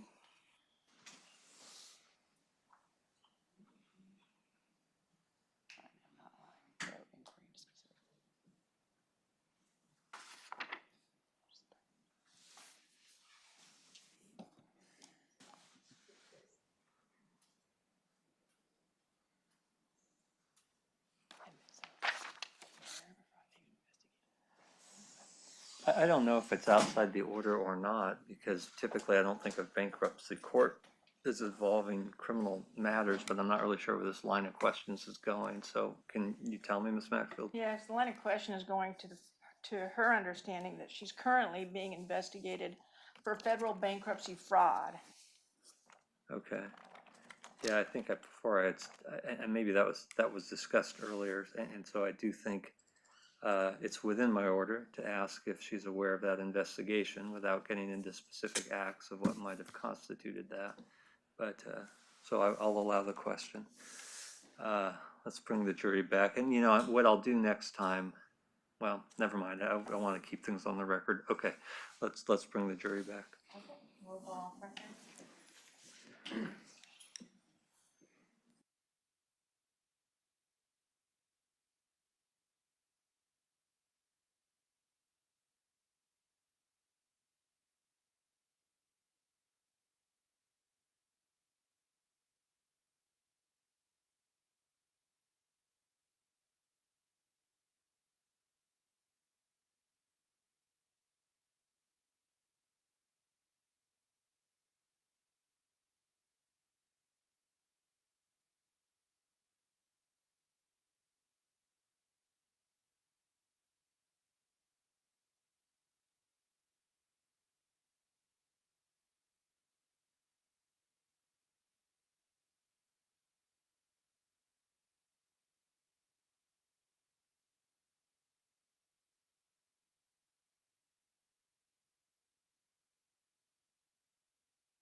Just real quickly, I want to put two things on the record. The first is that I overruled the objection, so I'll allow Ms. Maxfield to ask the question, but then this is more for the attorneys. We had a brief conversation there where we were off the record, and so later, when the jury's gone, if anyone wants to capture what was said off the record, we'll place it on. I just wanted to alert everyone to that. But Ms. Maxfield, go ahead. Thank you. You just left a federal bankruptcy proceeding. It was just closed. Is that true? I have no idea what you're talking about. You don't know that you had a company that was in federal bankruptcy? No, You don't know that you're being investigated for federal bankruptcy fraud involving $579,469 of fraudulent transfers?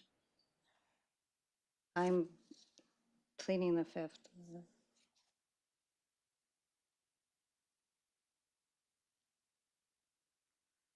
Well, let's go back to the Medicaid fraud. Do you know that if you were charged and convicted,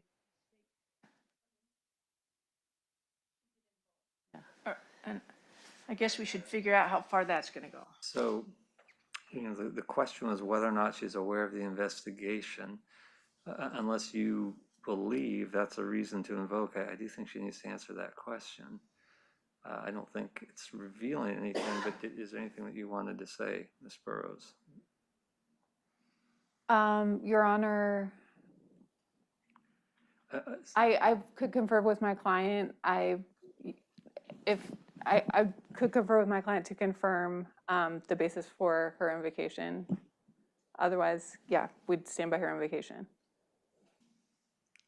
All right, I'm gonna, it's a fairly simple question. It's a yes or no question. I'm gonna require you to answer it without any elaboration. The question, as I heard it, was whether or not you're aware you're being investigated for federal bankruptcy fraud. No, Let's go back to the Medicaid fraud. I think the letter talked about 139 incidents, is that right?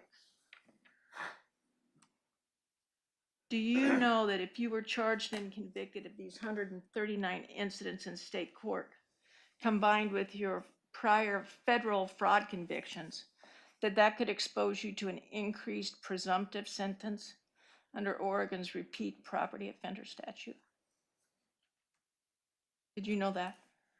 no, Do you know what kind of a penalty you might face for federal bankruptcy fraud? no, Now, you testified that you had talked with Detective Merrill back in April of 2022. correct. And at the time that you talked to Detective Merrill, your motion for compassionate release was pending in federal court. Is that right? Correct. And you were aware that the government had objected. No, I was not aware of that. You never became aware of the government's objection? No,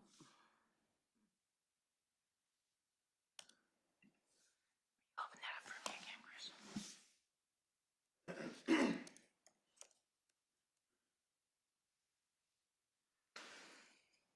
Are you aware that on May 16th of 2022, that Assistant United States Attorney Amy Potter wrote to say that despite your testimony in this case, that your lawyer had contacted the federal government and asked them to withdraw their objection to compassionate release, but that they were refusing to do that? no, I was not aware of that. Had you asked your lawyer to contact the federal government? Your Honor, that's privileged. Did you believe that well, let me ask you this. Did you believe that your cooperation in this case might convince the government to change their position because now that you're a cooperator, that you're at risk? No, That never came up. no, Well, let's go back to April 28th of 2022. You do agree that at the time your motion was still pending in the federal court? And it's still pending today, is that right? Correct. You're still hoping that the judge in that case will agree to let you out early? No, I want credit for my programming. That does not release me. When you left Inverness Jail to go into federal custody, did you tell all the other inmates that you expected to be out very soon? No, Did you tell them all that they could write to your boyfriend because that's where you would be? yes, That's where they would find you? correct. Well, that was my parole address. That's the only place I can get mail.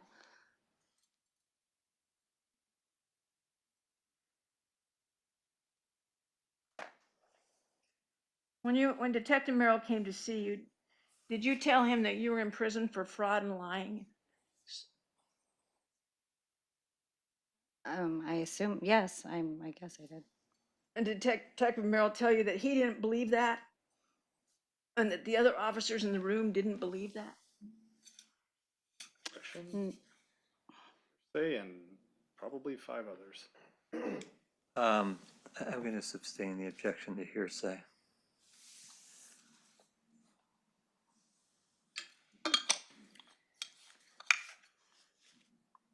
Did they describe you as a woman who just made a few mistakes? Objection, hearsay. Yeah, I'll sustain that.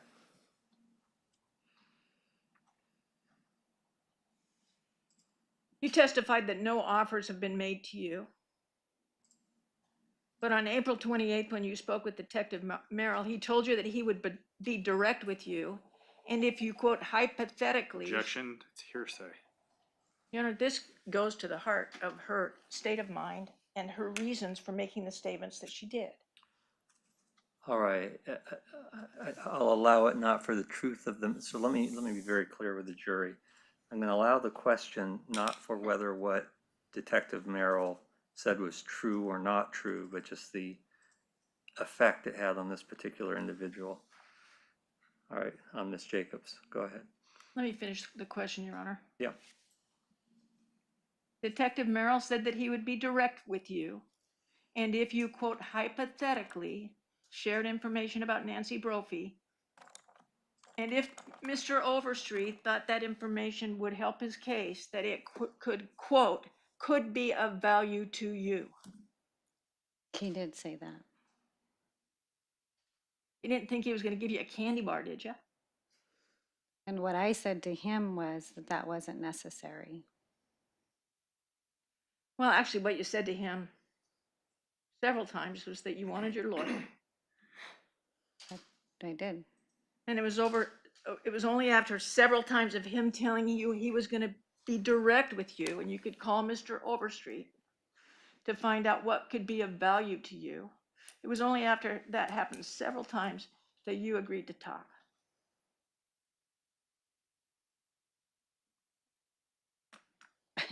I talked to him, and I didn't talk to Mr. Overstreet. I said it wasn't necessary to call him. Well, actually, Detective Merrill's offer was even a little better than that, wasn't it? He told you that you wouldn't even have to testify if you didn't want to. That it was totally up to you. Correct.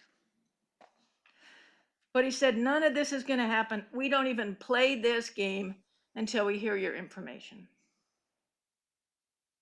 Correct? Correct. What game did you think you were playing? I have no idea. Honestly, I do not know.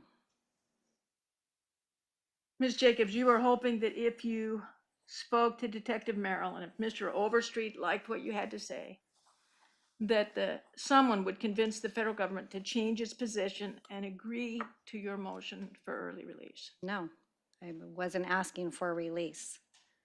You were hoping that if you told the police what Mr. Overstreet wanted to hear, that your Medicaid case would go away. No, You were hoping that you could make your bankruptcy fraud disappear. no, I don't even know about that.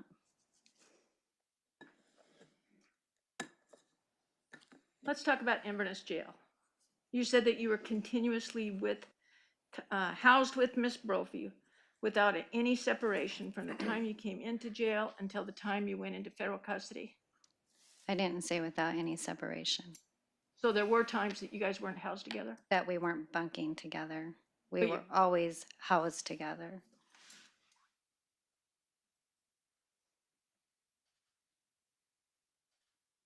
Well, that's kind of an interesting, you have kind of an interesting transfer history. You were actually sentenced in February of 2021. Is that right? Or, I'm sorry, January of 2021. I'm not familiar with the dates. Too many to keep track of?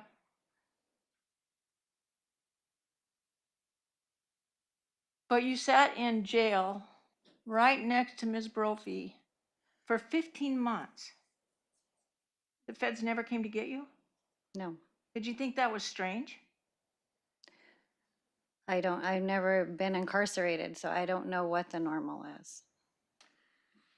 Is it true that when in jail that people listen carefully for the details of other inmates' cases? I have no idea. Well, you did, didn't you? I had conversations with Nancy, so listening is different. Are there phones inside the dormitory? Yes, And there's a bank of phones to talk to friends and family. Is that right? correct. And then there's a bank of phones to talk to one's attorney. Correct? Correct. And each set of those phones just sits out in the middle of the dorm. So if someone wants to listen to what you're saying to your lawyer, or if they want to listen to what you're saying to your family and friends, nothing really prevents them, does it? I guess not. I mean, you'd have to go stand right next to them. The phones aren't like right next to the bunks. Well, can you hear me? Yes.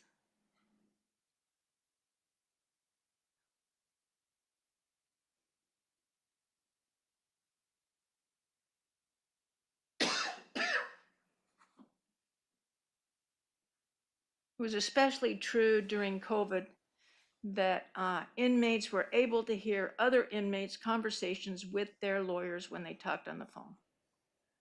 I never listened to conversations. I don't know what other people did.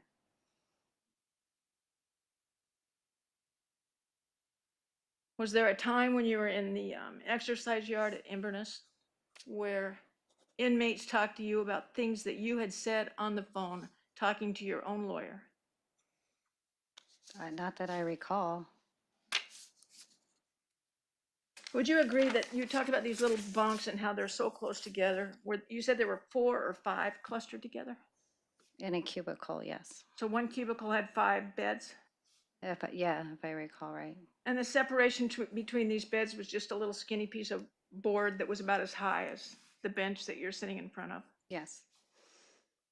And so if someone had their paperwork out, say the motions that their lawyers had filed, or maybe their discovery, that paperwork would be within view of any inmate within that cubicle, correct? I suppose, yes.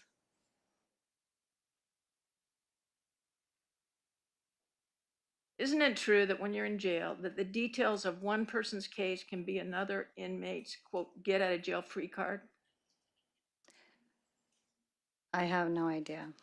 I mean, I've never personally talked to anybody that's been the case, so. Would you agree that reading your own paperwork, the paperwork that your lawyers sent to you, would be a very risky thing to do in jail? Reading your own paperwork? Yeah. Because other inmates could see what you were reading. I mean, you don't have a choice but to read it, so I don't That's right, you don't really, do you? know where you're going with that. I think one of the things that you told Detective Merrill is that at Inverness Jail, people can, quote, overhear things and make assumptions. Is that true? Yes.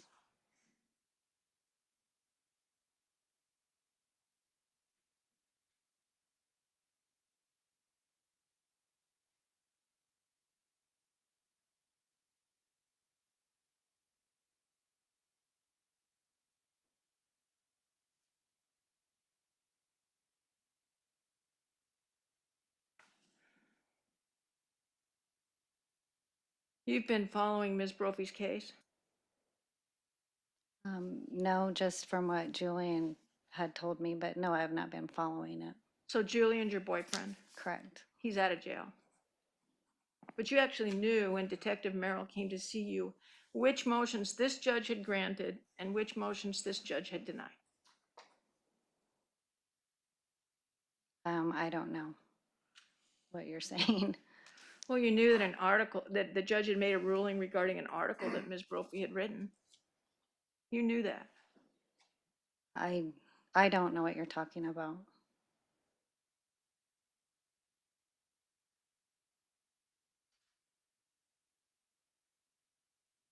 Which dormitory were you in when Ms. Brophy supposedly said these things to you?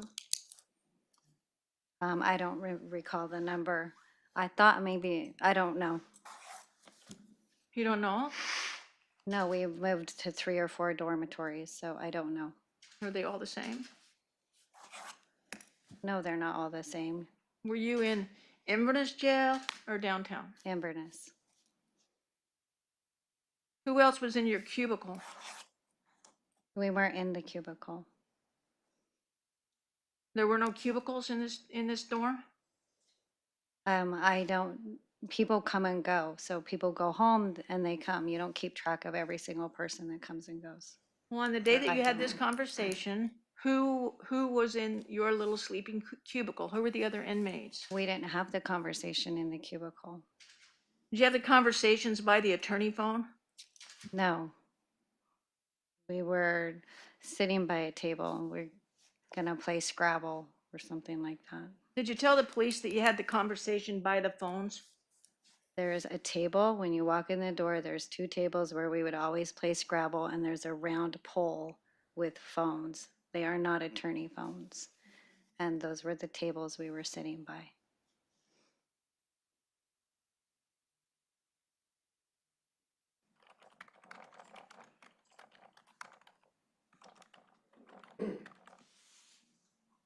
And you have no memory of which dorm you were in? Not the number, no. How many different dorms were you in? How many numbers? Maybe there are 3 or 4 different dorms. We got moved periodically. Can you tell me the numbers? No, I can't.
When you were in jail, it was COVID time. Is that right? Correct. And in COVID time, most criminal cases kind of came to a screeching halt. Very little was happening in the courts. Mine went fine, so I don't know about other people's. Okay. Mine didn't come to a screeching halt. Ms. Brophy's case, though, would sometimes be on television. I've never seen it on television. Well, you testified that your boyfriend Julian was paying some attention to this trial as it was going on. Correct. And you talk with Julian on the phone as many as 3 times a day? Yes.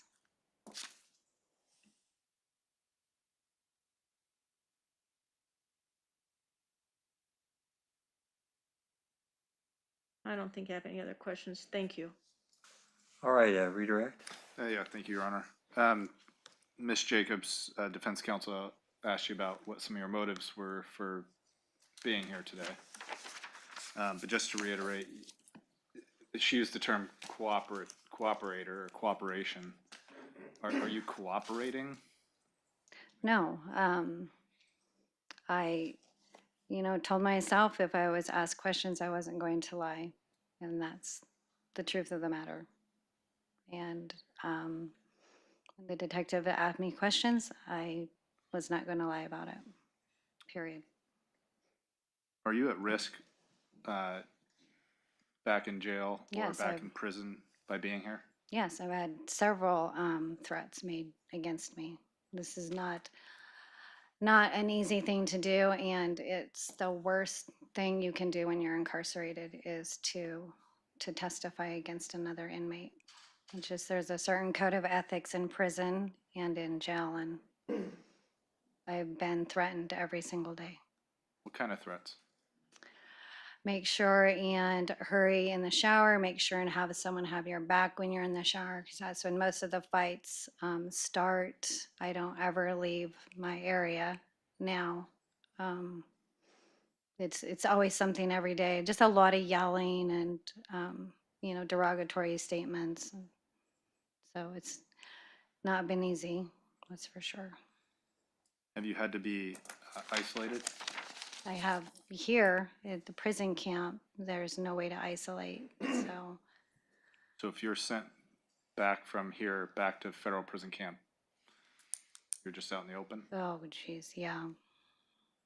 Especially, yeah, Yet you're here testifying, yes, and you're saying you're doing that without any benefit being sent your way, it's absolutely the truth, yes, despite the threats.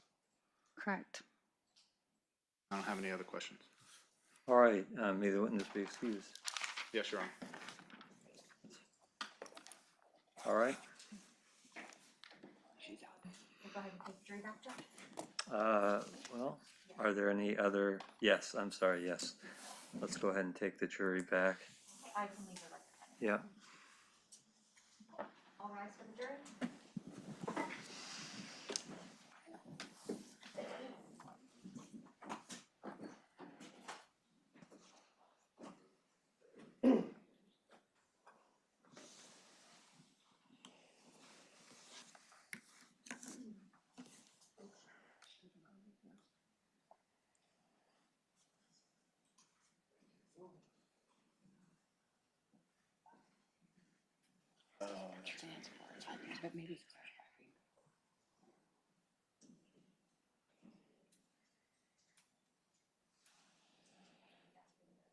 All right, everyone can be seated.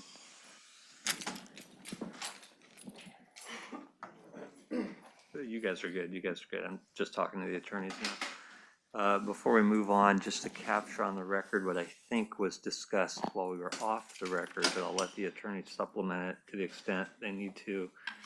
I believe Mr. Overstreet objected to defense asking about using the word bankruptcy fraud and asking the witness as to whether or not she was aware of that investigation, thinking it was outside my ruling. I believe I clarified that I would allow defense to ask the kind of crime for which Ms. Jacobs was being investigated and whether or not she had knowledge of it, but without getting into the specific acts of what might constitute the crimes of investigation. Have I left anything off of what we discussed when we were off the record?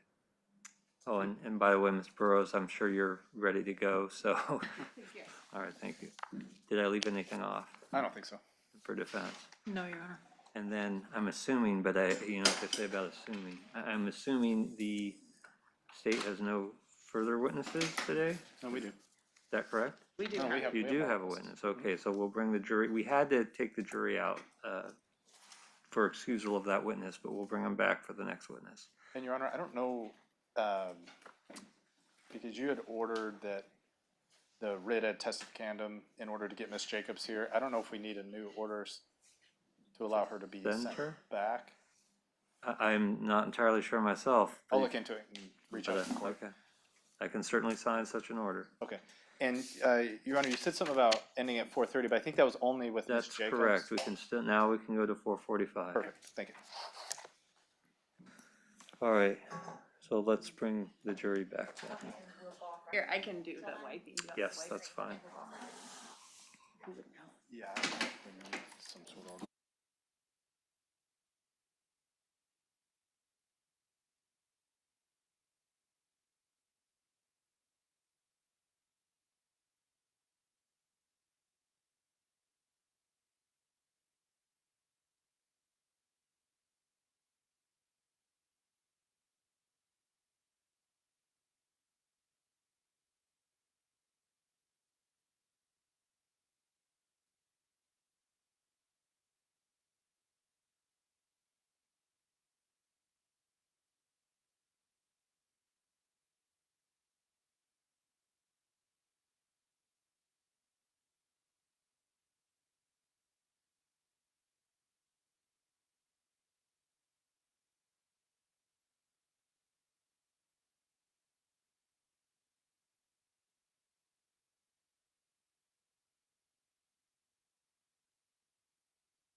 Does the state have any additional witnesses? Yes, Your Honor, the state will call Dr. Suzanne Best.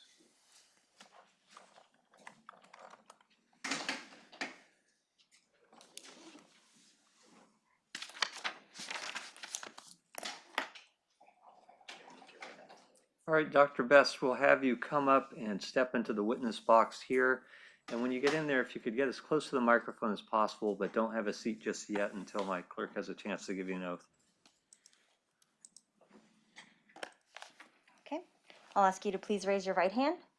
Under the penalty of perjury, do you solemnly swear or affirm that the testimony you're about to give in this case will be the truth, the whole truth, and nothing but the truth? I do. Okay, then you may be seated and you may remove your mask. And then because we're being recorded, I'll ask you to please state and spell your first and last name. Suzanne Best, Suzanne, Best, Best. All right, and there is a pitcher of water there if you want any, Thank you. whenever the state is ready. Thank you, Your Honor. Dr. Best, what is it that you do for work? I am a clinical and forensic psychologist. And could you kind of briefly describe your education background that leads you up to doing that line of work? Certainly. So I received a PhD in clinical psychology in 1997, and I did a pre-doc internship at the SUNY Health Science Center, which is in New York. I also did a postdoc at UCSF in the San Francisco VA, and that was in the PTSD research program. And then from there, I worked there full-time for approximately 10 years. At the same time, I was practicing as a forensic psychologist, so I was doing forensic evaluations. And in 2000, I opened up a private practice where I was also doing clinical work. Then I moved here, and I've been doing clinical work and forensic evaluations since then. Okay. We've heard some testimony about clinical and forensic. Could you just kind of give us the lay version of what each of those is so that we can understand? Yes. So in terms of clinical psychology, what I do is treatment and diagnostic consultations. And then I also do a lot of teaching. So I train clinicians. And then as a forensic psychologist, I do forensic evaluations and this sort of expert testimony relevant to criminal cases, civil, and employment cases. Okay. And have you also participated in studies or anything like that? Yes. So when I was at the San Francisco VA and UCSF, what I did there was I was actually the director of a lot of research studies. And so this was in a PTSD research program. So we did research with trauma survivors, not just veterans, but also first responders, sexual assault survivors, adults of that sort. And have you also worked with individuals in a clinical setting who have experienced family members who were victims of homicide? Oh, yes, yes. So I work a great deal also in traumatic grief, and a lot of the people I see have experienced traumatic loss. And then in terms of specifically people who have experienced the loss of a loved one to homicide, I have been referred a good number of people from victims of crime organization, victim witness organization, and also even detectives who were involved in investigations of homicides. Okay, and being in a clinical setting, were you actually meeting with individuals and treating them? Oh, yes, yes. So that is what I do in terms of being a clinician. I have a private practice. Okay. Now, what would you say is the mix of your business between clinical and forensic? Well, that's changed a bit over the years. Currently, I would say I do approximately 70% forensic and 30% clinical work. Okay. I want to talk to you about some concepts that we've heard about in this trial. Before I get there, the state has retained your services in this case? Yes. And as part of that service, were you asked to review some materials? Yes, I was. Okay. And were you provided an audio recording of a death notification interview with Nancy Brophy? Yes, I was. And you were able to review that? Yes. And did you also review what was relayed to you as documents that Dr. Warford relied on in order to write her report? Yes. Did you also have Dr. Warford's report? I did. Okay.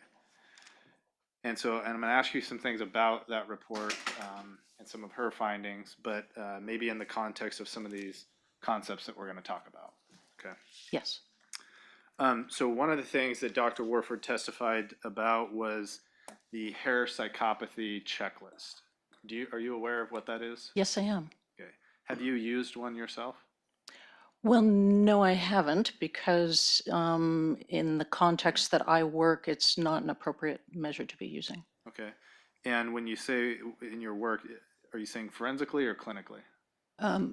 Well, basically, that particular measure it's technically a risk assessment tool.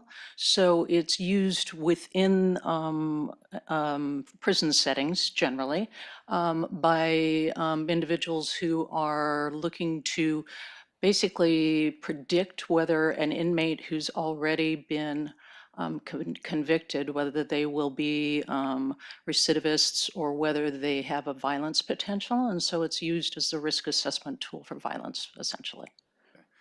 And you read in Dr. Warford's report that she administered or used the hair psychopathy checklist. I did see that, yes. And in your professional opinion, what is the value of using the hair psychopathy checklist in the context that she used it in? Well, I've not seen it used in this context before.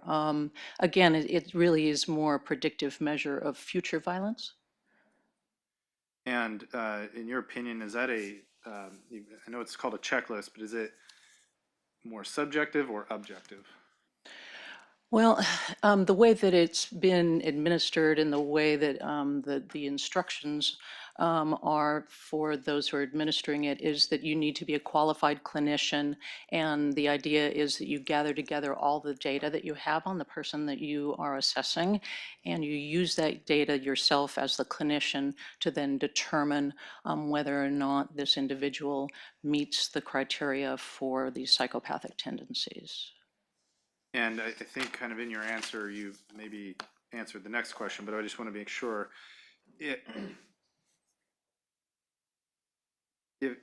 How important is it that you have all of the information available as the clinician as you're going through this checklist? How important is it that you have all the information available on an individual?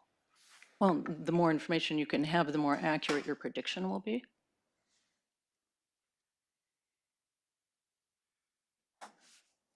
Dr. Warford settled on a position that the only people who commit murder are either psychopaths or have a history of violence. What do you think about that? I think that misstates the testimony. I think so too. I'm going to sustain the objection. With very few exceptions, would you agree that only psychopaths or people with a history of violence can commit murder? So in terms of psychopaths, it's statistically not possible because psychopaths are estimated to be only 1% of the population, whereas, for instance, in the more recent crime data, approximately 5% of the population had committed murder. So statistically, that wouldn't make a great deal of sense. And what was the other category of people that you mentioned? Yeah, or people with a history of violence, being the only, with few exceptions, being the only other group of people that are capable of committing murder. Well, I don't really know the data on that. So having a history of violence does predict the probability of future violence. That does not necessarily mean that only people with a prior history of violence, because there's always the initial act. So there's always an initial act that you can point toward as the first act of violence. Okay. In your professional opinion, with somebody with no history of violence and unknown levels of psychopathy, is that person capable of committing murder? They are capable, yes.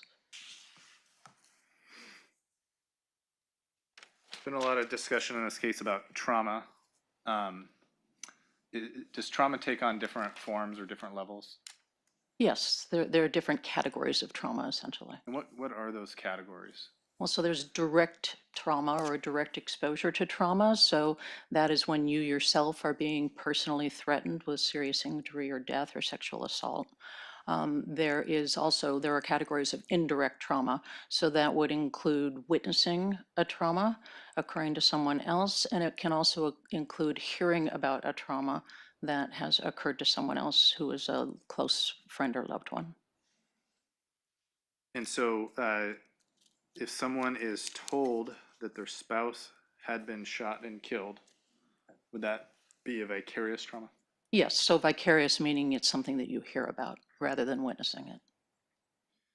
Are you, in your profession, would you expect a different response from individuals based on which type of trauma they experience? So the research shows, as well as clinical observation, that individuals who have experienced a trauma directly have a more severe response, particularly if it's a life-threatening trauma. So the odds of, for instance, developing post-traumatic stress disorder or a more significant condition following a trauma are much higher for people who have had a direct exposure to trauma. If, hypothetically, if someone is told over the phone that there's been an incident at their spouse's place of work and that someone has been shot, and the person receiving that information attempts to call their spouse and attempts a text message to the spouse, and the phone call goes unanswered and the text message goes unresponded to, is that it's in and of itself a trauma? That is not a traumatic event per se as of yet, because there is not yet news that is concrete news that the person that they care about has been seriously injured or killed. In those situations, I would consider that to be anxious anticipation of getting bad news. So just as if we hear there's a bad storm and we know that our loved one is driving through it, we might feel anxious that something bad would happen to them, and we might be anticipating something bad. It also depends on the type of person that you are in terms of your personality. If you're someone who tends to be anxiety prone and very fearful, then you're more likely to be even more anxious or stressed by the situation.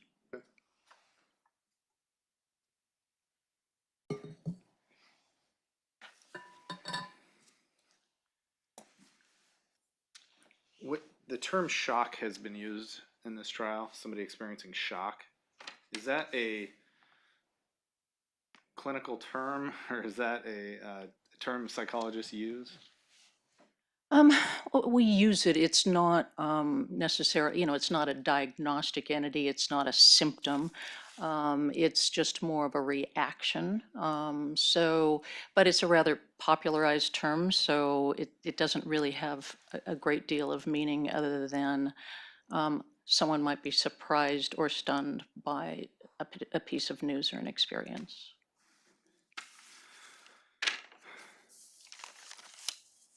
As part of this case, did you also review some evaluations that were done on Ms Brophy? The evaluation by Dr. Warford? I'm sorry, testing that was done. Ah, yes. Not evaluations. I did. I used the wrong term. And what were those tests? What tests were given? Yes, that you reviewed. What I reviewed was the MMPI. Actually, it was administered a couple different times because the MMPI was revised, so I reviewed that. Yes, and the PAI, I believe, yes. Okay. And as part of that review, I'm not actually asking you to make any conclusions on what you think of Ms Brophy, just based on that, but did you get some ideas about some of the characteristics that Ms Brophy possessed? Yes, I did review those findings, and I was able to see the raw data from those. So I was able to basically come to similar conclusions that Dr. Warford had based on those findings. And what kind of conclusions are you speaking of? So what the MMPI showed for one was that there were no clinical elevations, which means that Ms. Brophy was not presenting as someone who was suffering from any clinical conditions, mental health conditions, or even somatic type conditions, somatic physical complaints. The only thing that was even slightly elevated was a scale that we call or that is called in the MMPI, the psychopathic deviant scale. And that really, though, at the level of elevation that she had on that scale, really speaks more toward people who are not afraid to sort of violate social norms based on their principles, and people who are very sort of direct and independent. So that was the only even slightly elevated scale. And other than that, in terms of what we call the validity scales, so the scales that help us determine whether the test is valid or not, that really showed that Ms. Brophy tends to be someone who presents herself in a very favorable light, that at times maybe even a little unrealistic in terms of not admitting to just sort of basic human flaws that we all tend to have.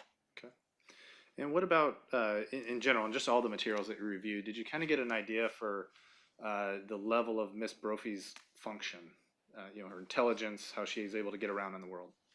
Yes, at least from what I had to review, everything pointed towards someone who is quite intelligent, creative, highly social, and also very high functioning in terms of the ability to, I mean, someone who can run a catering company, for instance, has tremendous organizational ability to sort of self-start, and the ability to really manage people, and to be independent. And so that to me is someone who is quite high functioning.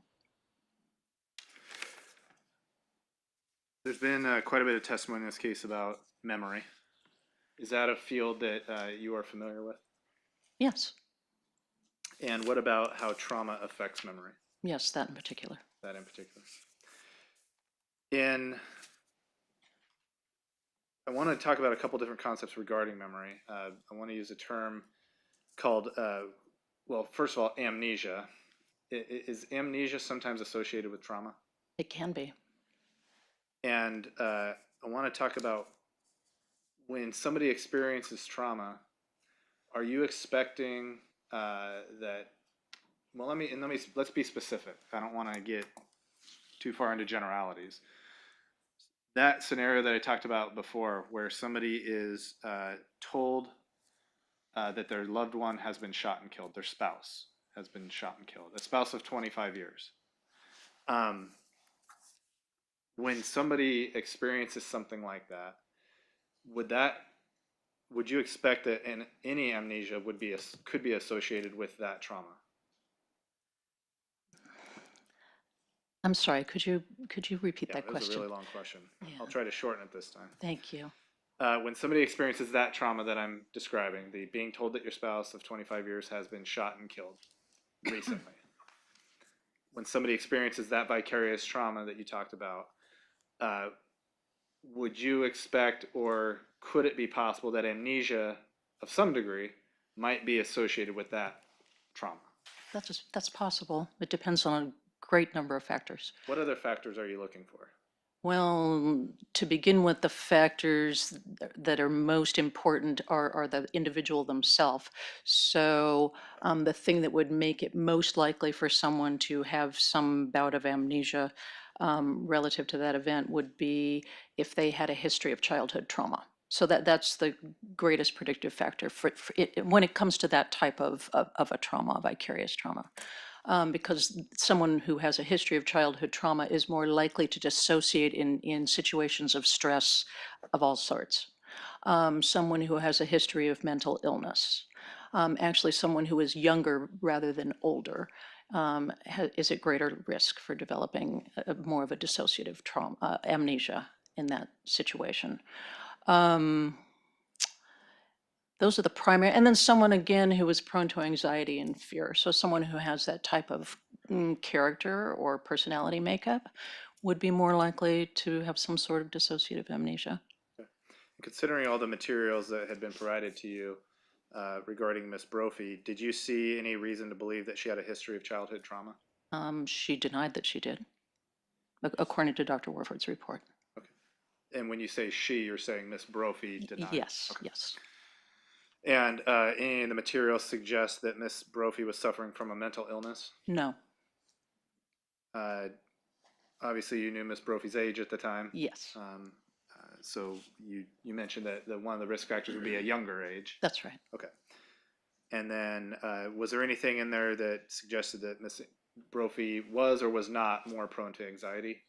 Well, Dr. Warford indicated that she was not.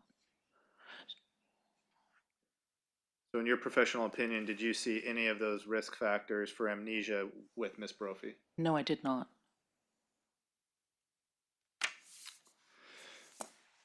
There's been a couple mention of different types of amnesia, one being anterograde amnesia, moving forward after a traumatic event, and then retrograde amnesia. Although Ms. Brophy didn't necessarily have the risk factors for any type of amnesia, is there one type that you would expect to see more than others when somebody experiences this traumatic event that we've been discussing? So what we're really talking about is dissociative amnesia. So it's a particular type of amnesia. It's not the same as amnesia that you might have if you have some sort of cognitive disorder or condition like dementia. So we're talking about paratraumatic dissociation, which is dissociation that occurs at the time of or immediately following a trauma. So that type of dissociation generally then refers to, and even when we call it retrograde, we're really referring to the individual having some amnesia, which is usually fragmentary, about the trauma itself. So not about everything that happened before the trauma occurred. So people are significantly more likely to have a dissociative response and have some bit of dissociative amnesia to the events of the actual trauma versus things that occurred prior to the trauma.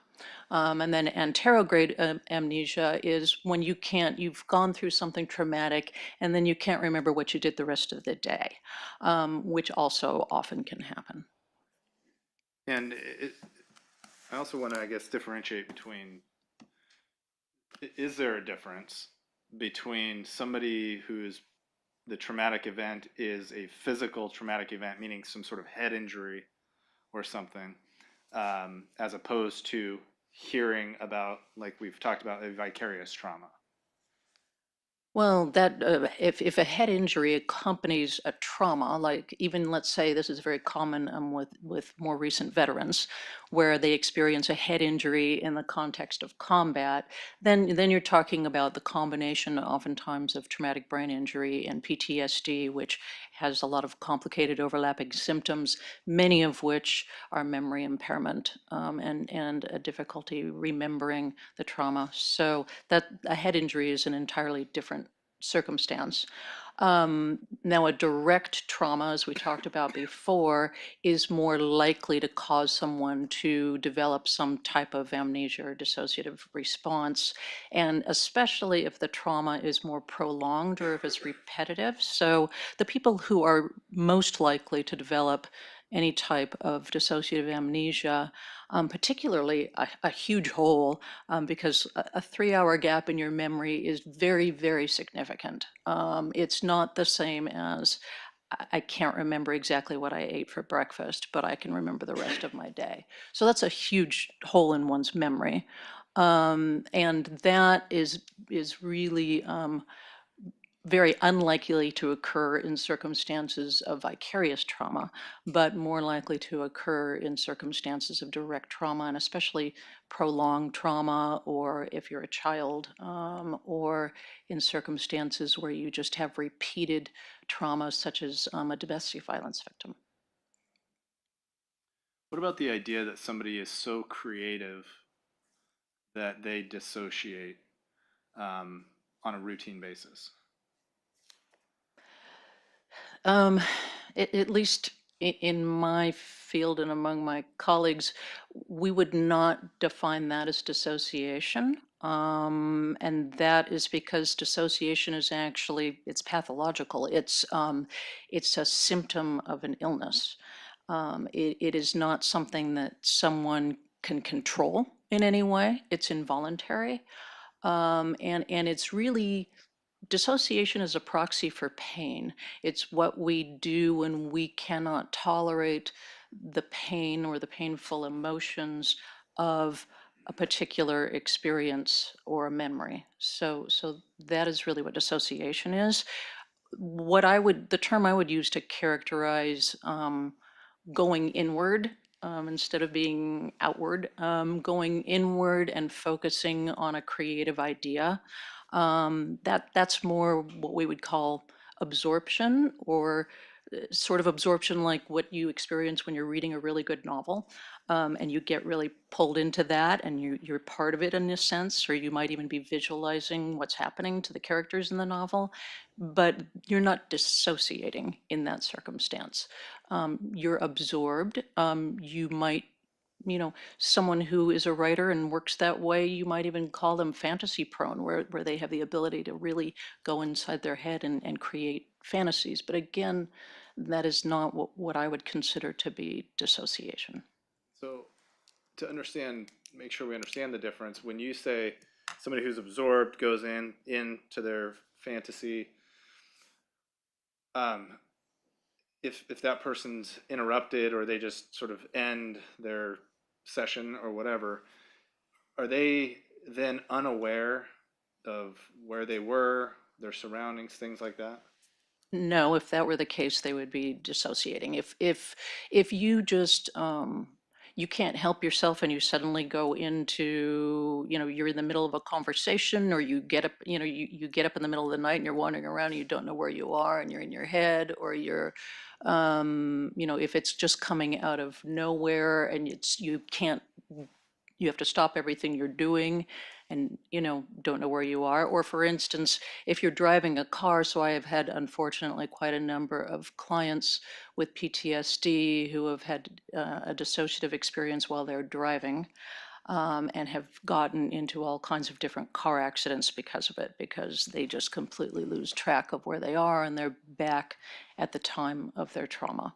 Well, that's what I want to ask you next, is when somebody's experiencing this dissociation, are they able to function?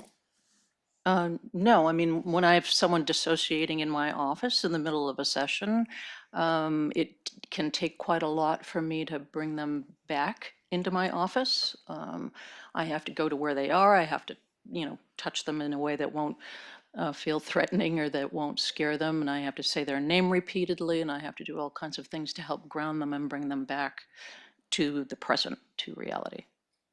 Out of all the materials that you've been provided about Ms. Brophy, in your professional opinion, is she somebody that you would expect or even believe that she could dissociate? Well, again, there weren't any known risk factors that I saw. Also, just her level of functioning is not consistent with people who tend to dissociate regularly. And also just the description of how she works, and has this inward experience, seemed to me, at least the way that it was described by the defense witnesses, and also just by Dr. Warford, the way that it was described seemed to me a bit more sort of controlled.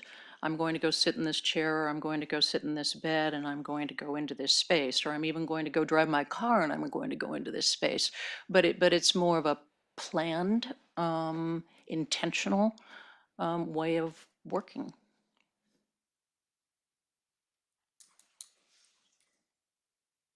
You had mentioned before that you worked with homicide victims' families, and that included people who had personally witnessed the homicide and some that had not. That's true, yes.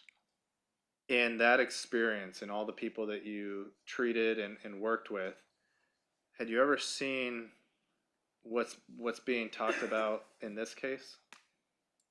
This idea of hearing of a vicarious trauma or having a vicarious trauma and then that causing a retrograde dissociation of some sort. Have you ever heard of that? I have not seen that in the cases that I've worked, no.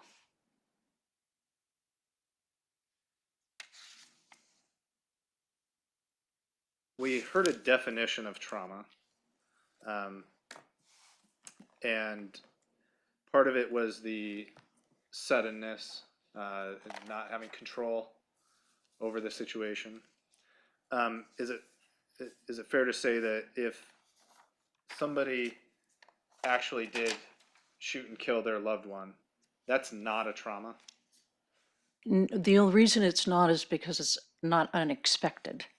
So a trauma must be sudden and unexpected. So for instance, you lose a loved one to cancer, they've had a terminal illness, that is not considered a trauma, even though it's highly distressing because it's not an unexpected death. We've had some testimony further about memory that talked about if you experience something, and the hypothetical was experiencing something that you sort of do all the time, maybe driving around,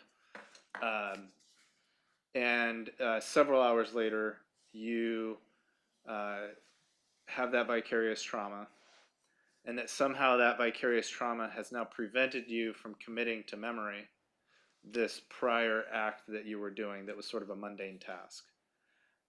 Do you have an opinion on sort of how that process? Well, so the committing to memory piece, and I think Dr. Warford used the term encoding. Just to back up a little bit, memory, we think of it as just this single construct, but memory is a very complex process that requires a sequence of events. So the first thing is you need to access the information, whatever that is. Then you need to what we call encode it, which is sort of you're entering the data into your brain. Then you need to store that data, and then sometime down the road somebody asks you a question or you take a test or something, and you need to be able to retrieve that data and communicate it in some way. So it's this very multi-step process. So the point in the process that you're asking about is, if I understand correctly, the encoding piece? I'm not sure. Well, I don't know. I think I'm asking you.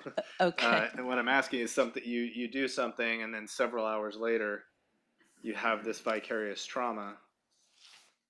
Based on the time, I mean, I guess my question is there a time frame that you can put on how long that process takes? Okay, so the estimate is that we encode and basically consolidate, sort of process it enough to store it, information, especially if it's episodic memory. So there are different types of events, different types of memory also. So episodic memory is memory of things that we've done. Some people call it autobiographical memory. So episodic memories tend to be encoded and consolidated enough for just short-term storage anyway, within 5 minutes to an hour. Is there any type of process in any of the other types that you're talking about that would take longer than an hour? Well, so if you're trying to memorize some lengthy poem or something like that, you would need to, that's semantic memory, you would need to, repeat it and because you're trying to really put to memory very, very specific details in terms of words. And so that takes repetition, whereas episodic memory does not require repetition. And so the semantic memories can take longer then to be able to store. So one getting dressed, getting their car keys, going out and getting their car that they've done every day or hundreds, thousands of times, would that be an episodic memory?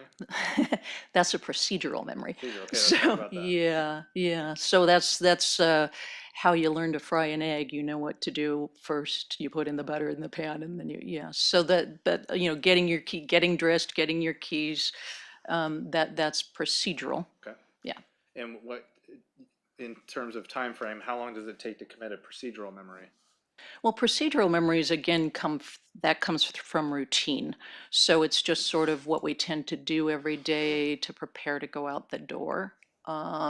If there is something different about, so if you change up your routine, that actually you're more likely to remember if you do something different in your routine because it's unusual. If you have sort of the same routine every day where I get up at 6 and then I shower and then I eat and then I get dressed, and you change that up, you're more likely to say, oh, well, that was different, and you're more likely to remember it.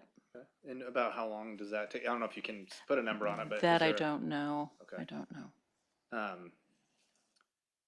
And this idea of more likely to remember it, you're saying if you're doing something a little out of your routine. So let's say my normal day, hypothetically, I get up and I drive to the Starbucks near my home. And then I drive home, get back in bed, and I write. That's my normal routine.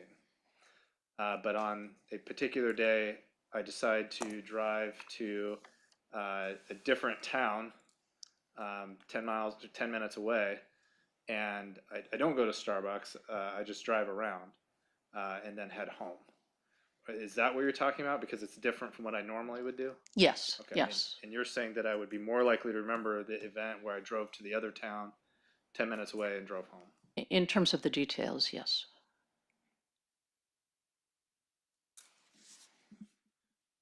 Okay, I think I get that. Thank you.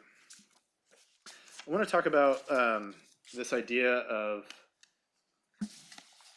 I'm going to probably use the wrong term, but confabulation, replacing a memory with a false memory, or replacing the lack of a memory with a false memory. Are you familiar with what I'm talking about? That was the correct term, yes. Was, okay, great.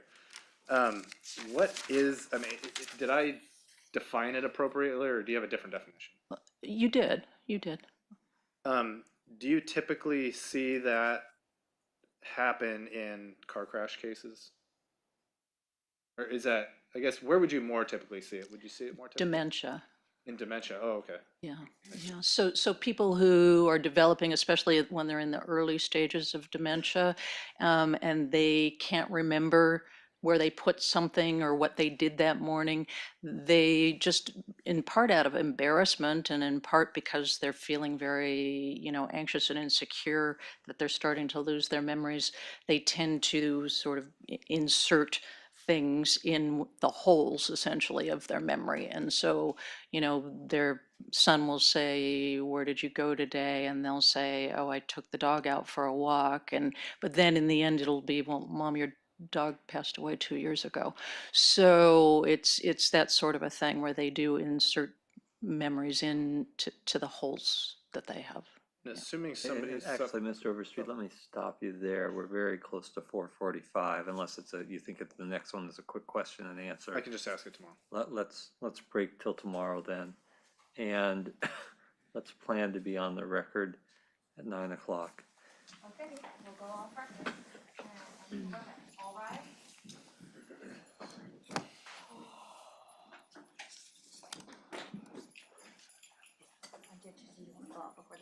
Actually, can you put the record back on? I do want to talk to the attorneys. Okay,